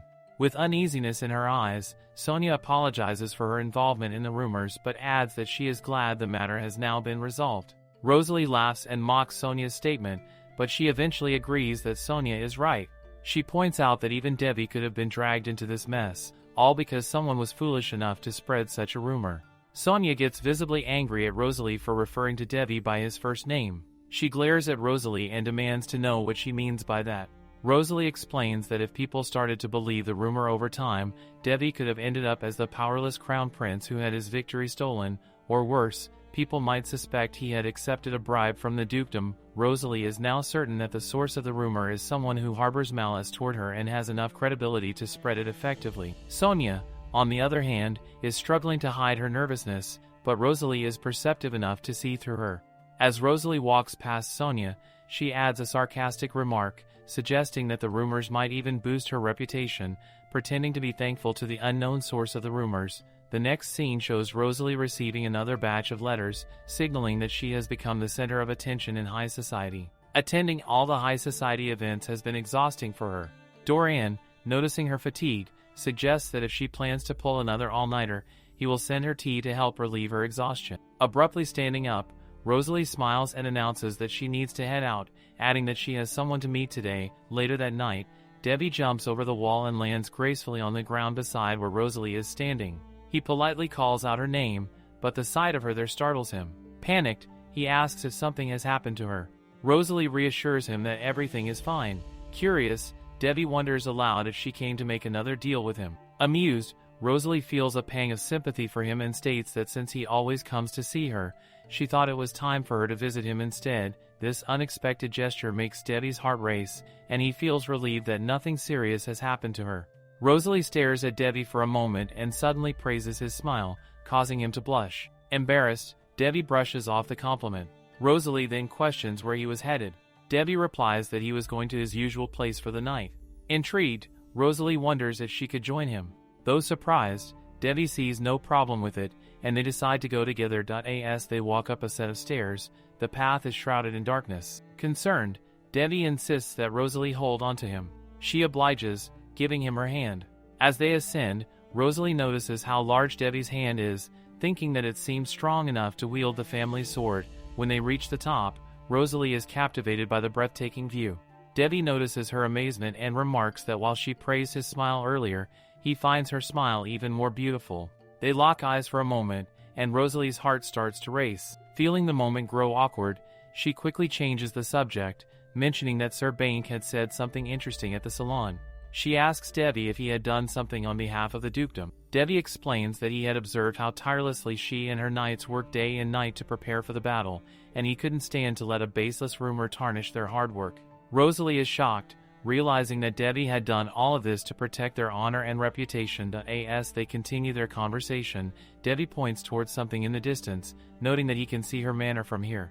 He admits that he sometimes stands there at night, looking at her manor and wondering what she might be doing. Rosalie chuckles at his confession and points that if he's so curious, leaning towards him promotes he should simply visit her whenever he wants. Rosalie reassures Devi that if he is playing hooky, she won't tell anyone. Devi looks at her in admiration. From above, Rosalie is able to see the cafe Bianca had once mentioned, saying it was very good. She questions Devi if he has ever been there, but he replies that the coffee is too sweet for his taste. The next day, Sonia is seen roaming in a street when her eyes catch Bella's maid. She wonders why Callie is there. Sonia tries to follow her, but her own maid warns her that the alley ahead is dangerous. Sonia is confused by this, prompting her maid to explain that a guild of assassins is located in the alley, and they do not ask questions when taking commissions. Pulling off her ring, Sonia asks her maid if she could retrieve the ring she forgot at the dressmaker's shop. She adds that she will stay here and wait as her feet hurt. The maid, concerned, believes it would be dangerous to leave Sonia alone, but Sonia feigns sadness, explaining that the ring is a gift from her mother. Trapped by Sonia's overacting, the maid, still worried, removes her robe, hands it to Sonia, and instructs her to cover her face before dashing away. Sonia gazes in the direction Bella's maid went. The scene shifts to Bella's maid being thrown to the ground by Sonia, who demands to know what she is doing there. The maid, Callie, demands to know who Sonia is. Removing her hood, Sonia reveals herself and mocks Callie, asking if she recognizes her. Callie flinches at the revelation. Sonia moves closer, questioning why Callie is running away from her, assuring her she is not here to harm her. Finally, Callie speaks, saying Sonia is Rosalie's friend and might want to kill her as well. Sonia knows that no one paid attention to Bella's death because of the territorial war, and she suspects that is why Callie might have come to the guild. With dramatic flair, Sonia expresses pity for Callie, who now has no one to look after her. She knows Callie came to the alley to hire assassins for Rosalie, so Sonia deliberately makes her feel more frightened, hinting that Rosalie might find her and kill her too. This terrifies the maid. Sonia, knowing this, uses it to her advantage as Rosalie's closest friend.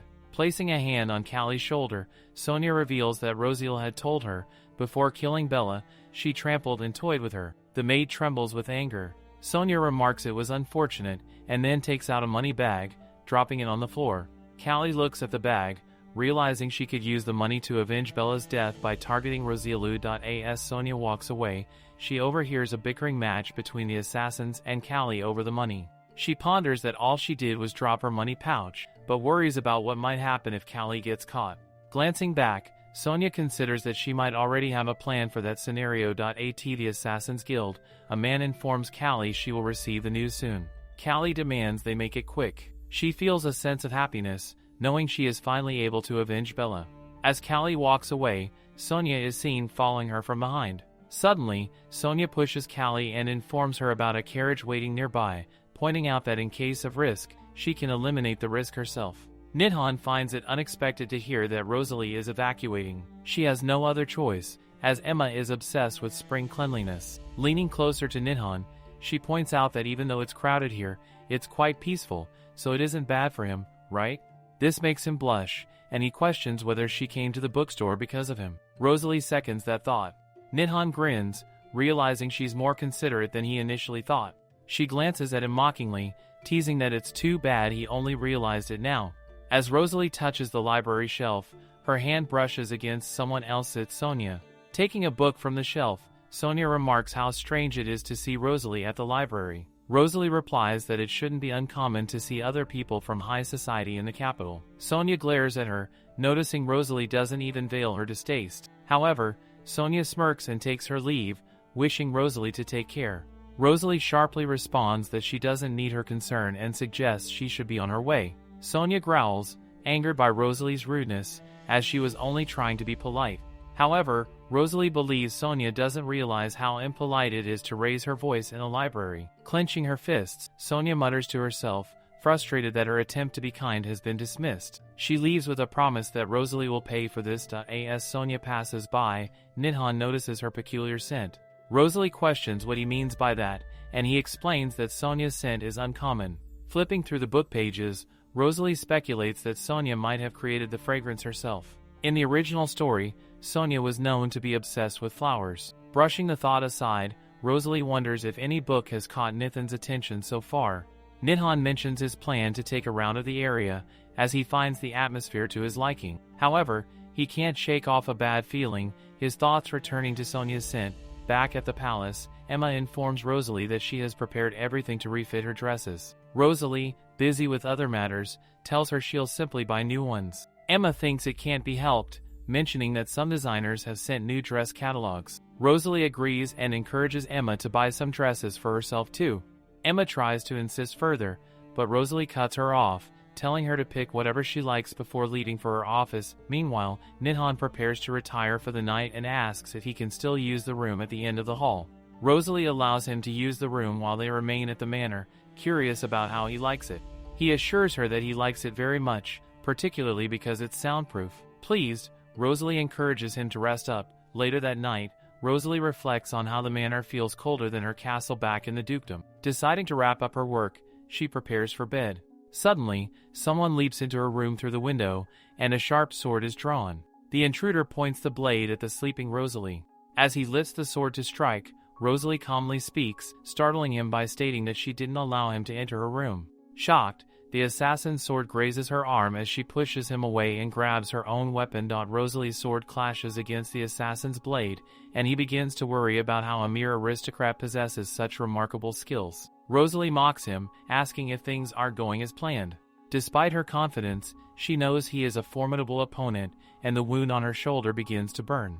Nidhan from behind questions Rosalie if the man is her guest. She responds that she has no interest in violent guests. Nidhan notices her injured shoulder and confronts the assassin, stating that he hurt Rosalie. He declares that the intruder must be ready to pay the price. Nidhan, with a swift motion of his sword, throws the intruder to the ground. He grabs him and begins punching him relentlessly. To Rosalie, Nidhan appears even more of a brute than she had imagined. Suddenly, Rosalie starts feeling dizzy. Meanwhile, the intruder begs Nidhan for mercy. Nidhan, hearing Rosalie's weakening heartbeat, panics and turns back. He sees her sitting on the floor, clutching her wound. The wound is starting to take on a peculiar color. Realizing something is wrong, Nidhan quickly grabs a bedsheet and mentions that the assassin's blade was laced with poison. He hurriedly wraps her wound and declares that she needs an antidote immediately, along with rest for a few days. Rosalie counters, insisting she can't rest because she has an important meeting with His Highness the next day. Nidhan argues that she cannot go in her condition. Assassins do not use ordinary poisons, and her life could be in danger. However, Rosalie explains that since childhood, she has trained her body to resist poisons. She tells Nidhan she doesn't mind enduring a little pain, as finding an opportunity to meet His Highness is rare. She cannot afford to lose this chance, especially since the truth about the Tita mines might be revealed before her next audience. At that moment, Dorian and Emma rush into Rosalie's room, alarmed by the news of her injury. Rosalie asks Dorian if they have any painkillers or antidotes. Dorian immediately leaves to fetch them, while Emma, filled with worry, expresses her concerns. Rosalie reassures her that she will be fine. Nidhan, however, remains visibly anxious, knowing that the poison could take a toll on her. The next day, Rosalie sits in the carriage, her body aching with pain. When the carriage arrives at the Imperial Palace earlier than expected, everything is eerily quiet. Deciding to find a place to rest, she suddenly hears people chattering nearby. Devi, surrounded by a crowd, appears unimpressed by those around him. To Rosalie, he looks deeply unhappy. When Devi notices her, he questions what she is doing at the palace. Before she can respond, others in the crowd recognize her as well. One of them remarks on the coincidence of meeting her there and mentions knowing the previous duke. Rosalie dismisses the idea of any connection between herself and the previous duke. She notices the greed burning in their eyes, which might explain Devi's evident displeasure with them. Rosalie states that she has something important to discuss with Devi. Amused, one of the men insists on being part of their conversation, claiming that the more, the merrier. However, Devi coldly retorts, asking why he should be involved and pointing out that merely talking to him does not make them peers. Debbie then firmly states that the man has no right to interfere in his private conversation with the Duchess. Rosalie agrees coldly, reiterating that she requested a private discussion with His Highness. The man nervously backs off, hoping for another opportunity to approach them in the future. Turning back to Rosalie, Debbie asks, "What is it?" She explains that she stepped in because he didn't seem pleased with the crowd around him and acted on impulse. Debbie, however, rephrases his question, asking how she is doing. He notes that she doesn't look well and wonders if she has caught a cold. Rosalie flinches, surprised at his perception, but Debbie explains it was obvious at first glance. Without hesitation, he places his hand on her forehead and finds she is running a fever. Concerned, he asks if she has taken medicine. Rosalie informs him that it is not a cold but that she was poisoned. Debbie shouts, demanding to know who dared harm her. She mentions that someone attempted to take her life the previous night, but Nidhan dealt with the attacker. She adds that she will handle the matter once she recovers. Debbie clenches his fist, frustrated by her nonchalance. Rosalie assures him she is fine, but Debbie insists she should have rested, even if it meant postponing her visit to His Majesty. Rosalie explains that postponing is not an option. Aware of her determination, Debbie decides to expedite the audience with the Emperor, knowing that the poison will worsen with time. He instructs her to follow him. Reaching the meeting room, Debbie asks Rosalie to wait outside. She nods, recognizing it is for the best, as the painkillers she took earlier are starting to wear off. After some time, Debbie returns, signaling her to enter. When she questions whether he managed to pull the meeting forward, Debbie confirms he did. She enters the room to find Patrick Vladek, the Emperor of the Kingdom of Misha, seated on the throne. Bowing deeply, she greets His Majesty and wishes for the kingdom's eternal glory. The Emperor orders her to lift her face. As he observes her, he remarks that she must be the woman his son knelt for. The king remembers Rosalie when she was younger, seating her next to the late Duke. Now, as an adult, she has grown into an exceptional duchess, despite what others may say. The king firmly believes that the recent war was entirely won because of her exceptional level of preparation. In fact, he muses that even without the help of the imperial guards, her strategy alone might have secured the victory. However, Rosalie humbly disagrees, asserting that their involvement was critical. The king is amused by her concise response, which lacks any excuses or justification. He asks if she desires any reward for her accomplishments, stating that he is willing to grant her anything she asks for. Taking advantage of this rare opportunity, Rosalie expresses her desire for the Titan mines previously owned by the disgraced Marquis. The king, intrigued, insists she request more, asking if she desires anything else. "Uncle, do you want her to say your son?" Rosalie, however, remains steadfast, stating that the mines are sufficient. She is well aware that the Emperor despises greed, having always detested the avarice surrounding him during his reign. Pleased by her moderation, the king decides one mine is not enough and declares he will transfer all the assets seized from the Marquis to her.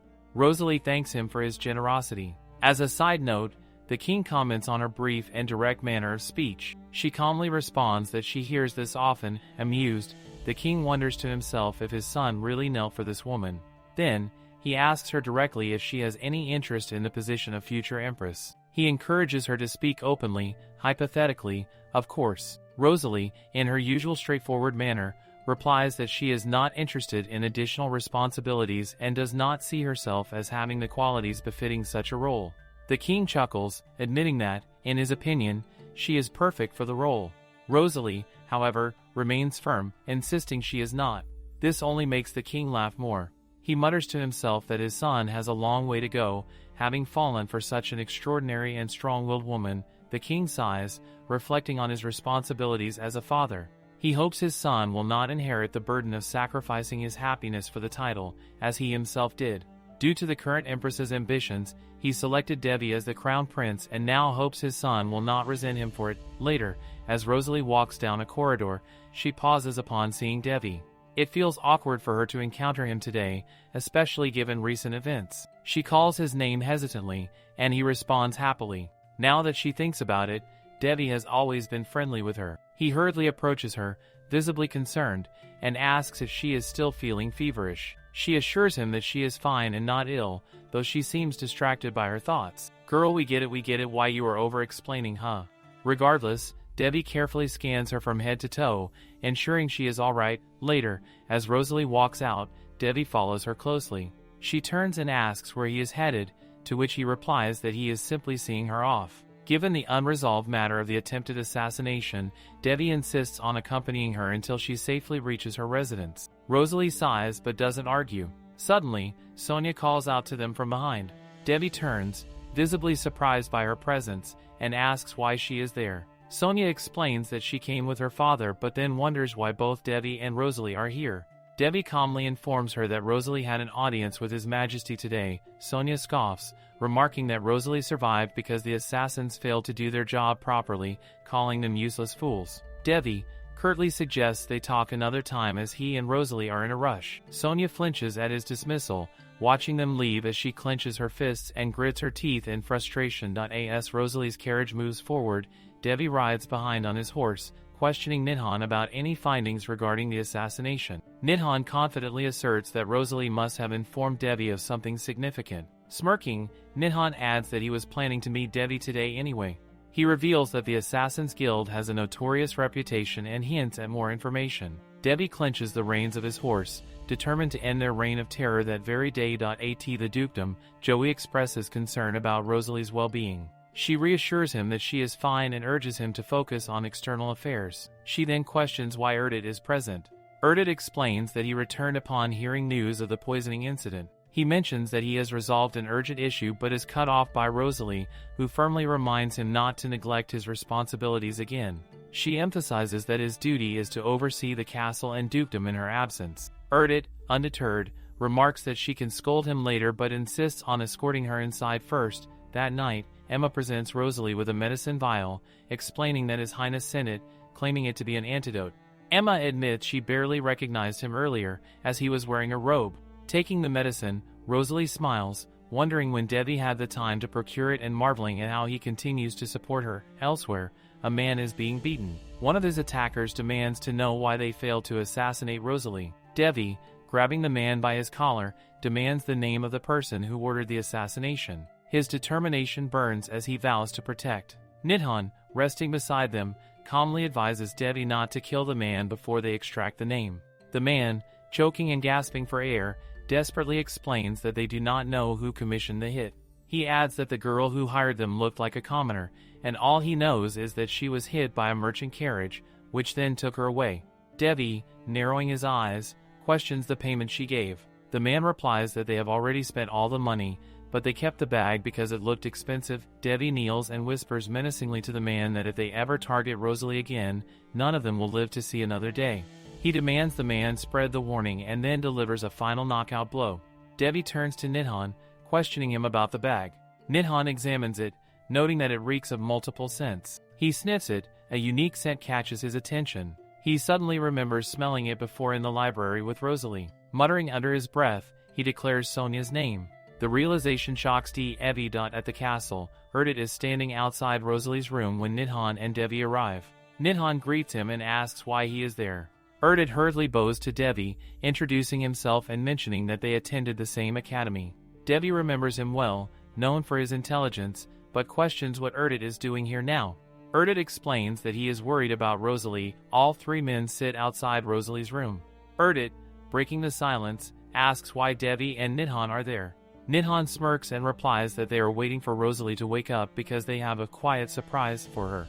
He turns it to Devi, who remains silent. Erdit, growing curious, asks bluntly if His Highness has feelings for Rosalie. Devi stares at him coldly, questioning why he would ask such a thing. Flustered, Erdit quickly apologizes for speaking out of turn. Nidhan interjects, teasingly pointing out that Erdit seems to like Rosalie as well. Erdit brushes it off, stating it is his duty to respect and admire the lady he serves. An awkward silence settles over the group. The next morning, Rosalie sips her tea, pondering how the situation escalated to this point. All three men are seated in front of her, watching her intently. Concerned, they ask how she is feeling. She assures them she is fine but internally admits that seeing them outside her door last night had surprised her. Remembering the previous events, Rosalie questions Nidhan about whether he identified the guild the assassins belonged to. Nidhan and Devi exchange glances, silently agreeing to keep the details secret until they identify the woman the assassin mentioned. Devi quickly changes the topic, asking if Rosalie has any plans for the day. She replies that she intends to meet Bianca and Count Hepton's son. Hearing this, all three men flinch. When it is time for her to leave, Rosalie informs Nidhan that Whitney will be joining her, so he does not need to accompany her. After she departs, Devi remarks that Count Hepton's son is both handsome and kind, as well as very popular in the marriage market. Erdit wonders aloud if they know where the two will meet. Devi assumes it will be one of the usual places frequented by aristocrats. Nidhan, masking their true intentions, justifies their curiosity by claiming it is for Rosalie's protection to At Ledonge, a cafe reserved for the nobility. Bianca waves at Rosalie from a distance. A man sitting beside Bianca greets Rosalie, introducing himself as Sarnon Hepton, the Count's son. Rosalie politely responds, introducing herself as well. Bianca enthusiastically tells Sarnon that Rosalie is her best friend. Sarnon chuckles, admitting that Bianca has spoken about Rosalie so often that he insisted on meeting her. He adds, jokingly, that he worries Bianca might act childish and bother her. Bianca, offended, protests that she is not childish. Their bickering begins, with Sarnon pointing out that her protests only prove his point and advising her not to raise her voice. To Bianca, however, Sarnon is the one acting like an old man-to Rosalie. Sarnon seems like a good friend to Bianca. Sarnon, noticing her hesitation, insists she call him by his first name. Nearby, Nidhan is eavesdropping and informs the other two men that Sarnon has asked Rosalie to call him by his name. This revelation makes them all uneasy. Devi mutters that he should dig up some dirt on Hepton, and Erdit eagerly volunteers to help. Nidhan, shaking this idea, tells them to calm down, promoting he can simply kill Sarnon if needed. All three are clearly overprotective and a little crazy. When Bianca leaves to visit the ladies' room, Sarnon reveals to Rosalie that he had specifically requested this meeting. He wanted to understand how Bianca, someone who easily gets emotional, came to admire Rosalie, someone rumored to be romantically involved with His Highness. Rosalie, her demeanor turning cold, clarifies that Bianca has no romantic interest in His Highness anymore. Sarnon is glad because according to him Bianca is someone who can easily be provoked and swayed by her emotions, and he was worried that her unrequited affections might make her to do something harsh. This reminds Rosalie of the abduction scene, since it is very painful for him to watch someone he loves suffer from unrequited love. Man, stop, this is my favorite yet gut-wrenching trope. I need a break now. Sarone has been in love with Bianca for many years. Even after she rejected him, he never gave up. When Bianca turned to evil, Sarone followed her path, helping her with unwavering loyalty. Rosalie knew this all along, so it didn't surprise her at all. Sarone expresses his relief that Bianca has met someone as wise as Rosalie. However, Rosalie believes he is being far too kind. As she prepares to leave, Bianca encourages Rosalie to reach out to her if she ever needs anything. Rosalie bids her farewell and tells Whitney to wait for her.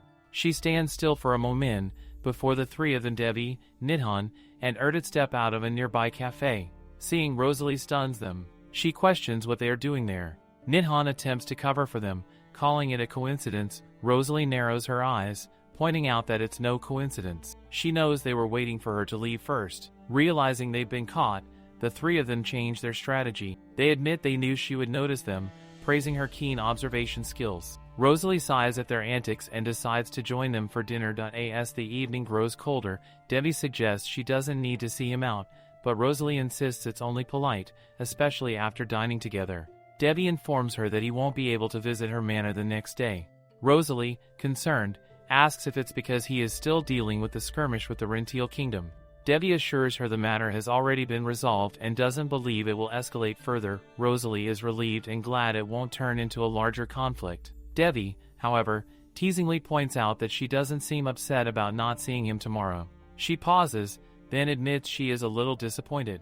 Her confession makes Devi flinch. Rosalie adds that he has done so much for her, and she wants to do something in return. Devi seizes the opportunity, asking her to make him a rope for the upcoming winter hunt. Every year, during the annual monster hunt, the nobility hunts magical creatures before they grow too dangerous and start attacking villages. Over time, the hunt has evolved into a significant social event for the aristocracy. One of the traditions is for ladies to gift handmade ropes to knights, husbands, or the representatives of their families. As the head of her family, Rosalie expresses her desire to participate as a hunter. Nevertheless, she agrees to make a rope for Devi if he truly wants one.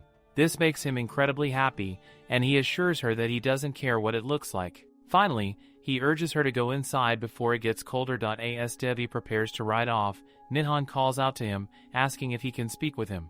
Devi allows it.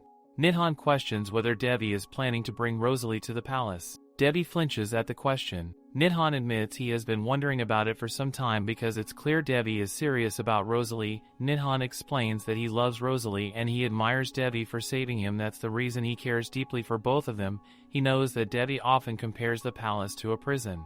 Nidhan fears that if Devi brings Rosalie to such a life, he may regret it and feel guilty. Devi acknowledges the truth in his words. He has faced countless death threats since losing his mother and has long stopped trusting anyone at the palace. He doesn't want to drag Rosalie into such a life. Nidhan, however, urges him to think it through carefully. The next morning, Rosalie is informed that Callie has been found. She learns Callie is with Countess Steve, having collided with her carriage and only recently regained consciousness. Nidhan pleads with Rosalie to allow him to guard her today.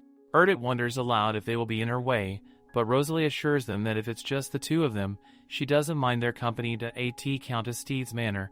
The butler informs them that the woman they're looking for is in a small room down the corridor. Rosalie and the others follow his direction. Callie is sitting in a chair by the window when they enter. Erdit becomes anxious and promotes she should get up after seeing the Duchess. With a smirk, Callie claims she would love to stand, but the accident has left her unable to move her legs. Amused, she remarks that it's surprising Rosalie is still alive. Rosalie counters that Bella's attempt to poison her has failed.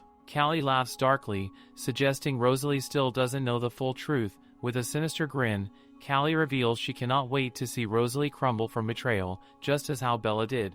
She taunts Rosalie, asking if she has met the assassin yet.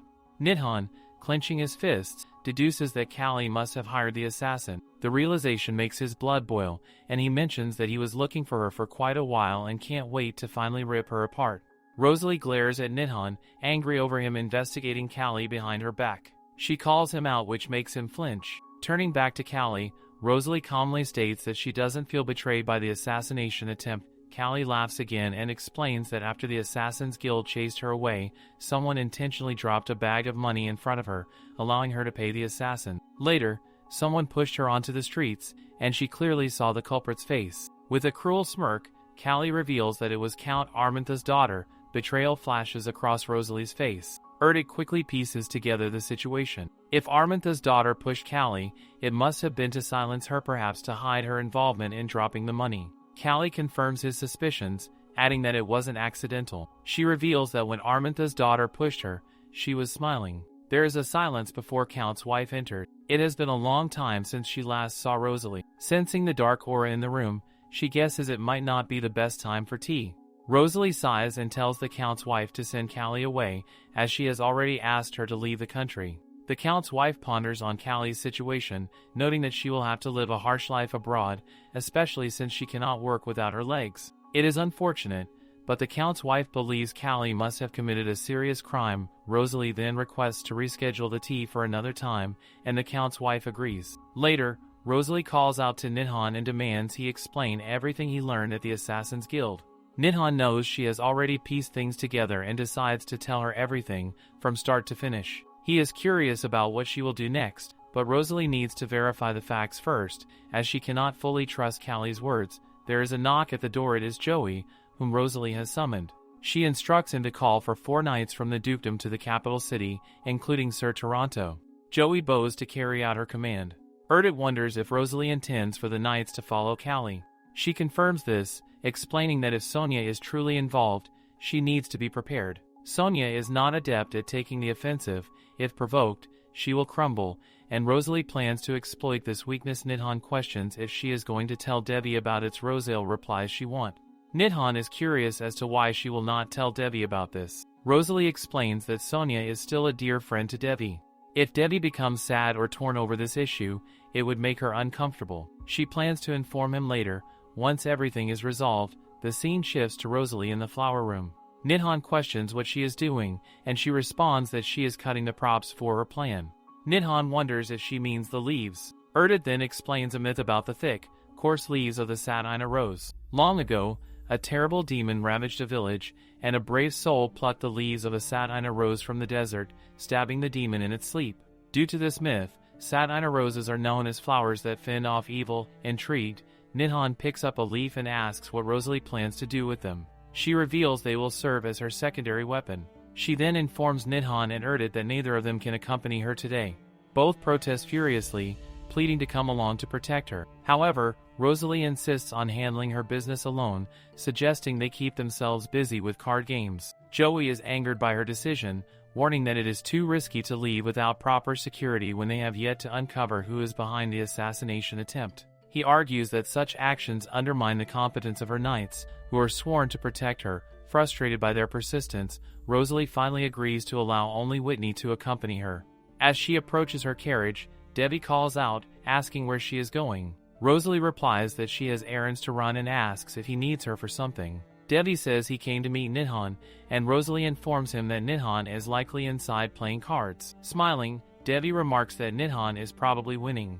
Rosalie pauses, realizing she has grown used to Debbie's visits to the mansion. Debbie, noticing her smile, asks why she is amused. She admits that it feels as though she has become accustomed to his presence. This comment flusters Debbie, though he does not respond. Rosalie gets ready to leave, telling him to wait at the castle until she returns. However, Debbie disagrees, explaining that he needs to see Nidhan and then leave. Rosalie feigns sadness at his busy schedule and takes her leave. Debbie clenches his fist, frustrated at doing something against her wishes. At Armand Manor, Sonia is surprised to see Rosalie arrive without prior notice. Rosalie assures her that the visit will not take long. She hands Sonia a box. As Sonia opens it, her eyes widen. Inside are satin roses. As a flower enthusiast, Sonia recognizes them immediately. Rosalie then questions if Sonia knows why she gave her these roses. Sonia hesitates, wondering if Rosalie is referring to the money bag Debbie mentioned. She explains that she has already explained it to Debbie that someone must have used the money bag she lost and insists it is not her fault.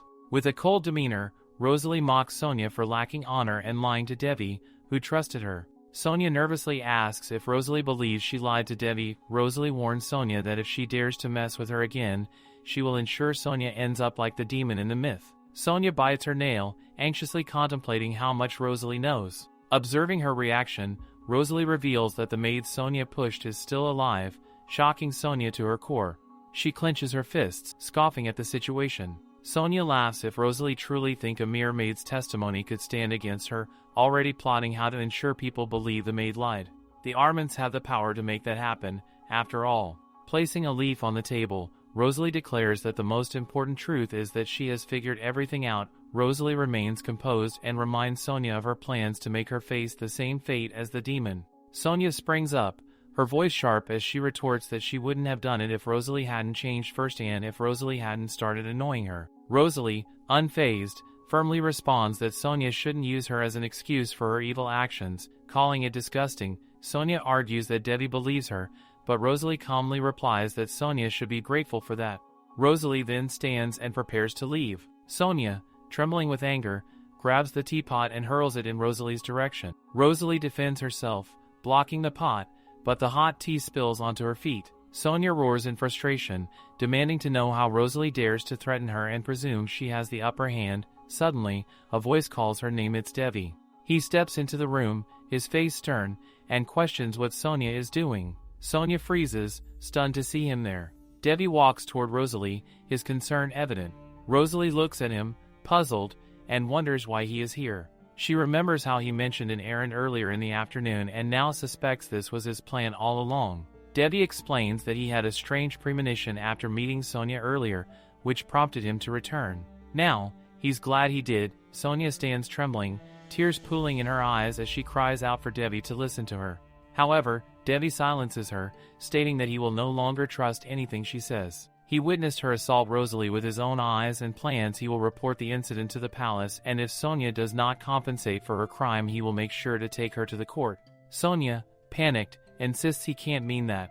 She argues that he has known her far longer than he has known Rosalie and pleads for him to take her side. Calling his name again, she tries to appeal to his emotions. Debbie, however, glares at her and sternly orders her not to address him by his name. He declares that her evil deeds have cost her the friendship of both him and Rosalie. Turning back to Rosalie, Debbie asks if she can walk. Rosalie, wincing slightly, replies that she can, but only if she removes her shoes. Without hesitation, Debbie excuses himself and lifts Rosalie into his arms, carrying her out of the room. Sonia watches them leave, stunned and desperate, begging Debbie to let her explain. He glances back briefly and states that Rosalie's injury is his first priority. He then walks out, leaving Sonia standing there, broken and pleading. In the carriage, Rosalie admits she had always hoped Devi would never find out about this matter. Devi, curious, asks why. She explains that she didn't want to see him sad over losing a friend. After a brief silence, Devi speaks. He confesses that he had hoped Sonia was telling the truth because he knew the loss of a friend would weigh heavily on her. Both of them, it seems, were trying to salvage the situation in silence. Rosalie is visibly moved by this revelation and asks why Devi always puts her needs first, even in situations like this. He can't help JT before he can stop himself. He always ends up thinking of her and her needs first. Rosalie then reveals that Sonia stopped being her friend a long time ago and that she will no longer hesitate to attack her. Devi kneels down and gently inspects her feet, hoping the injury won't leave a scar. He knows that if he openly desires Rosalie, he risks leading her into a life akin to a palace prison, but he can't suppress his feelings even after what Nidhan told him. Looking at Rosalie, he speaks from his heart, telling her she is beautiful when she walks with confidence. Rosalie is confused by his sudden comment. Devi realizes his words stem from his selfish desire and reassures her that he is happy to remain as her supporter. He encourages her to do whatever she wants, promising to ensure she has that freedom. Later, Joey informs Rosalie that Callie has left the palace and is being followed by 4 knights, including Sir Toronto. Callie's words, foretelling an unfortunate future, seem to have come true. Sonia, once the kind heroine of the novel, has disappeared. Joey reports that Kaki appears to be hiding in a border town instead of leading the country. Rosalie reflects on Sonia's transformation. Sonia was raised like a flower in a greenhouse, kind and gentle, adored by the world. However, the envy and defeat she faced for the first time poisoned her soul. Joey adds that others are likely closing in on the target soon, and Rosalie orders him not to lose the trail. As Joey nods and leaves, Rosalie ponders Sonia's accusation that she lacks enough evidence. She acknowledges this, but with a steely resolve, she decides to fill the gaps and gather more proof. It's nighttime, and Rosalie is sitting on her bed, reading, but she struggles to focus. Suddenly, her room door swings open. It's Nidhan, snapping his book shut as he enters. Rosalie gets angry, scolding him for not knocking before coming in. He apologizes, peeking inside with a concerned look. He asks about her foot, but she assures him it's fine and demands to know what he wants. With a grin, Nidhan holds up a drink, announcing happily that he wants to hang out with her. Rosalie sighs but allows him to come in. As he settles in, Nidhan starts wondering aloud what he should request from Erdit over their bet. Rosalie sternly tells him not to tease Erdit too much. Nidhan then turns the conversation to her, asking if she doesn't have anything to ask him. She stays silent for a moment, prompting him to give examples. Doesn't she want to know how he and Devi met? Rosalie doesn't know how to respond. Nidhan is not an ordinary person, after all. His first memory is of a man smiling as he injected him with some chemical. Apparently, Nidhan had been the subject of an experiment, an attempt to create superhuman assassin. He had to fight again and again after each experiment. He recounts how Devi had been the one to rescue him from that place. Since then, he has been helping Devi out. Laughing, he remarks that it must all sound boring. Rosalie comments that it's even more boring than she expected. Nidhan stares at her, then laughs again, amused by how interesting she is. Perhaps Chiron had set things up this way. Nidhan should just be another character in the book, but he feels like so much more. Rosalie bets that this feeling will only grow stronger with time. Nidhan, curious, asks if Rosalie has anything she wants to confess. Rosalie hesitates. She's not good at being vulnerable, and Nidhan can tell. Finally, she admits that it might sound strange, but she's not from this world. Nidhan finds this fascinating and asks where else she could be from. Rosalie explains that she had tried her best to do what she believed was right in her past. Many people had called her heartless, but others had trusted and relied on her. That's just how things used to be for her. Nidhan observes that her past doesn't seem so different from her present. She chuckles, agreeing with him. Nidhan wonders aloud if she would be mad if someone had overheard their conversation. Just then, Erdit appears, apologizing for accidentally eavesdropping. He assures them he didn't hear much. Rosalie tells him it was supposed to be a secret, and Erdit promises to keep it safe. She then prompts Erdit to grab a glass, and the three of them sit together, drinking, cheering, and having fun. The next morning, as Rosalie sips her drink, she reflects on how she had cleaned up everything, yet that little devil Emma still managed to find out about it. Emma scolds her, demanding to know how drinking could have worsened her injury. Trying to change the subject, Rosalie asks Emma if she can make decorative ropes for hunting. Emma remembers that the monster hunt is approaching and asks if Rosalie plans to make her own ropes. She's puzzled, as Rosalie herself is participating in the hunt. Emma then suggests that Rosalie ask Bianca for advice, as she's always up to date with the latest trends. As soon as Bianca hears about the matter, she rushes over, bringing all the necessary supplies. She explains that hunters usually choose their favorite color or a color that reminds them of their recipient. Emblems are also popular. They can include initials, family crests, or animals. Rosalie picks a blue rope.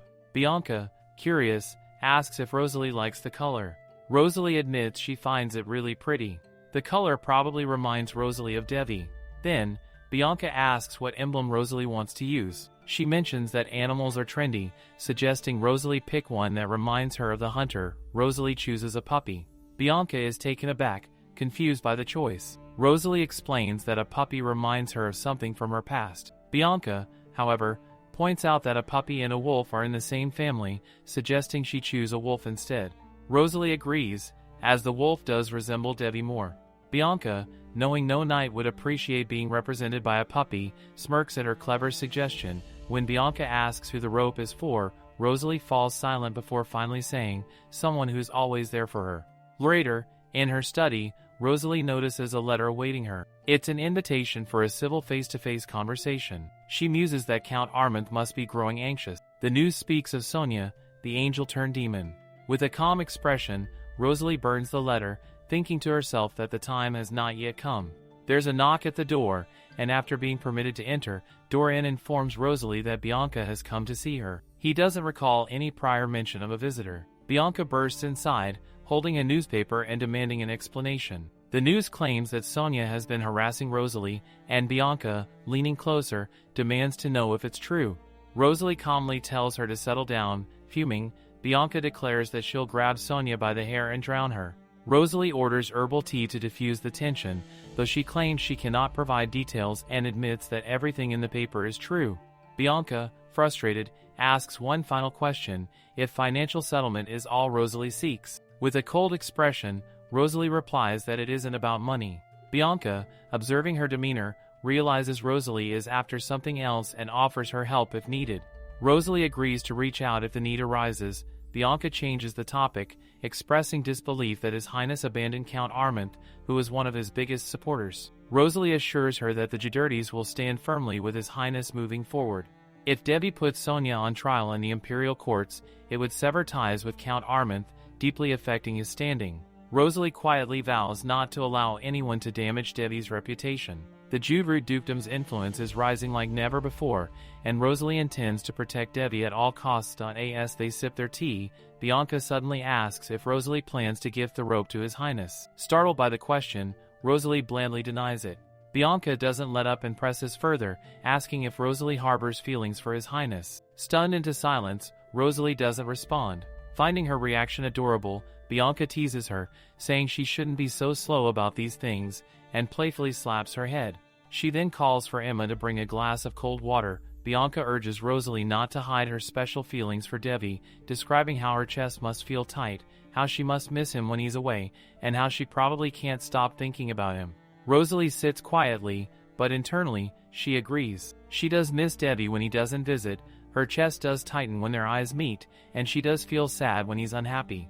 The memory of the carriage scene flashes in her mind, and she begins to blush. Bianca points out how Rosalie looked different when she was making the rope, teasing her further. Rosalie questions if that's really the case, but Bianca, in her typical fashion, simply orders another glass of cold water. Later that day, Rosalie bickers with Joey about the number of guards accompanying her. Though she insists on having only one, Joey insists on two. Rosalie explains that having two guards would be inconvenient since they are merely visiting a restaurant.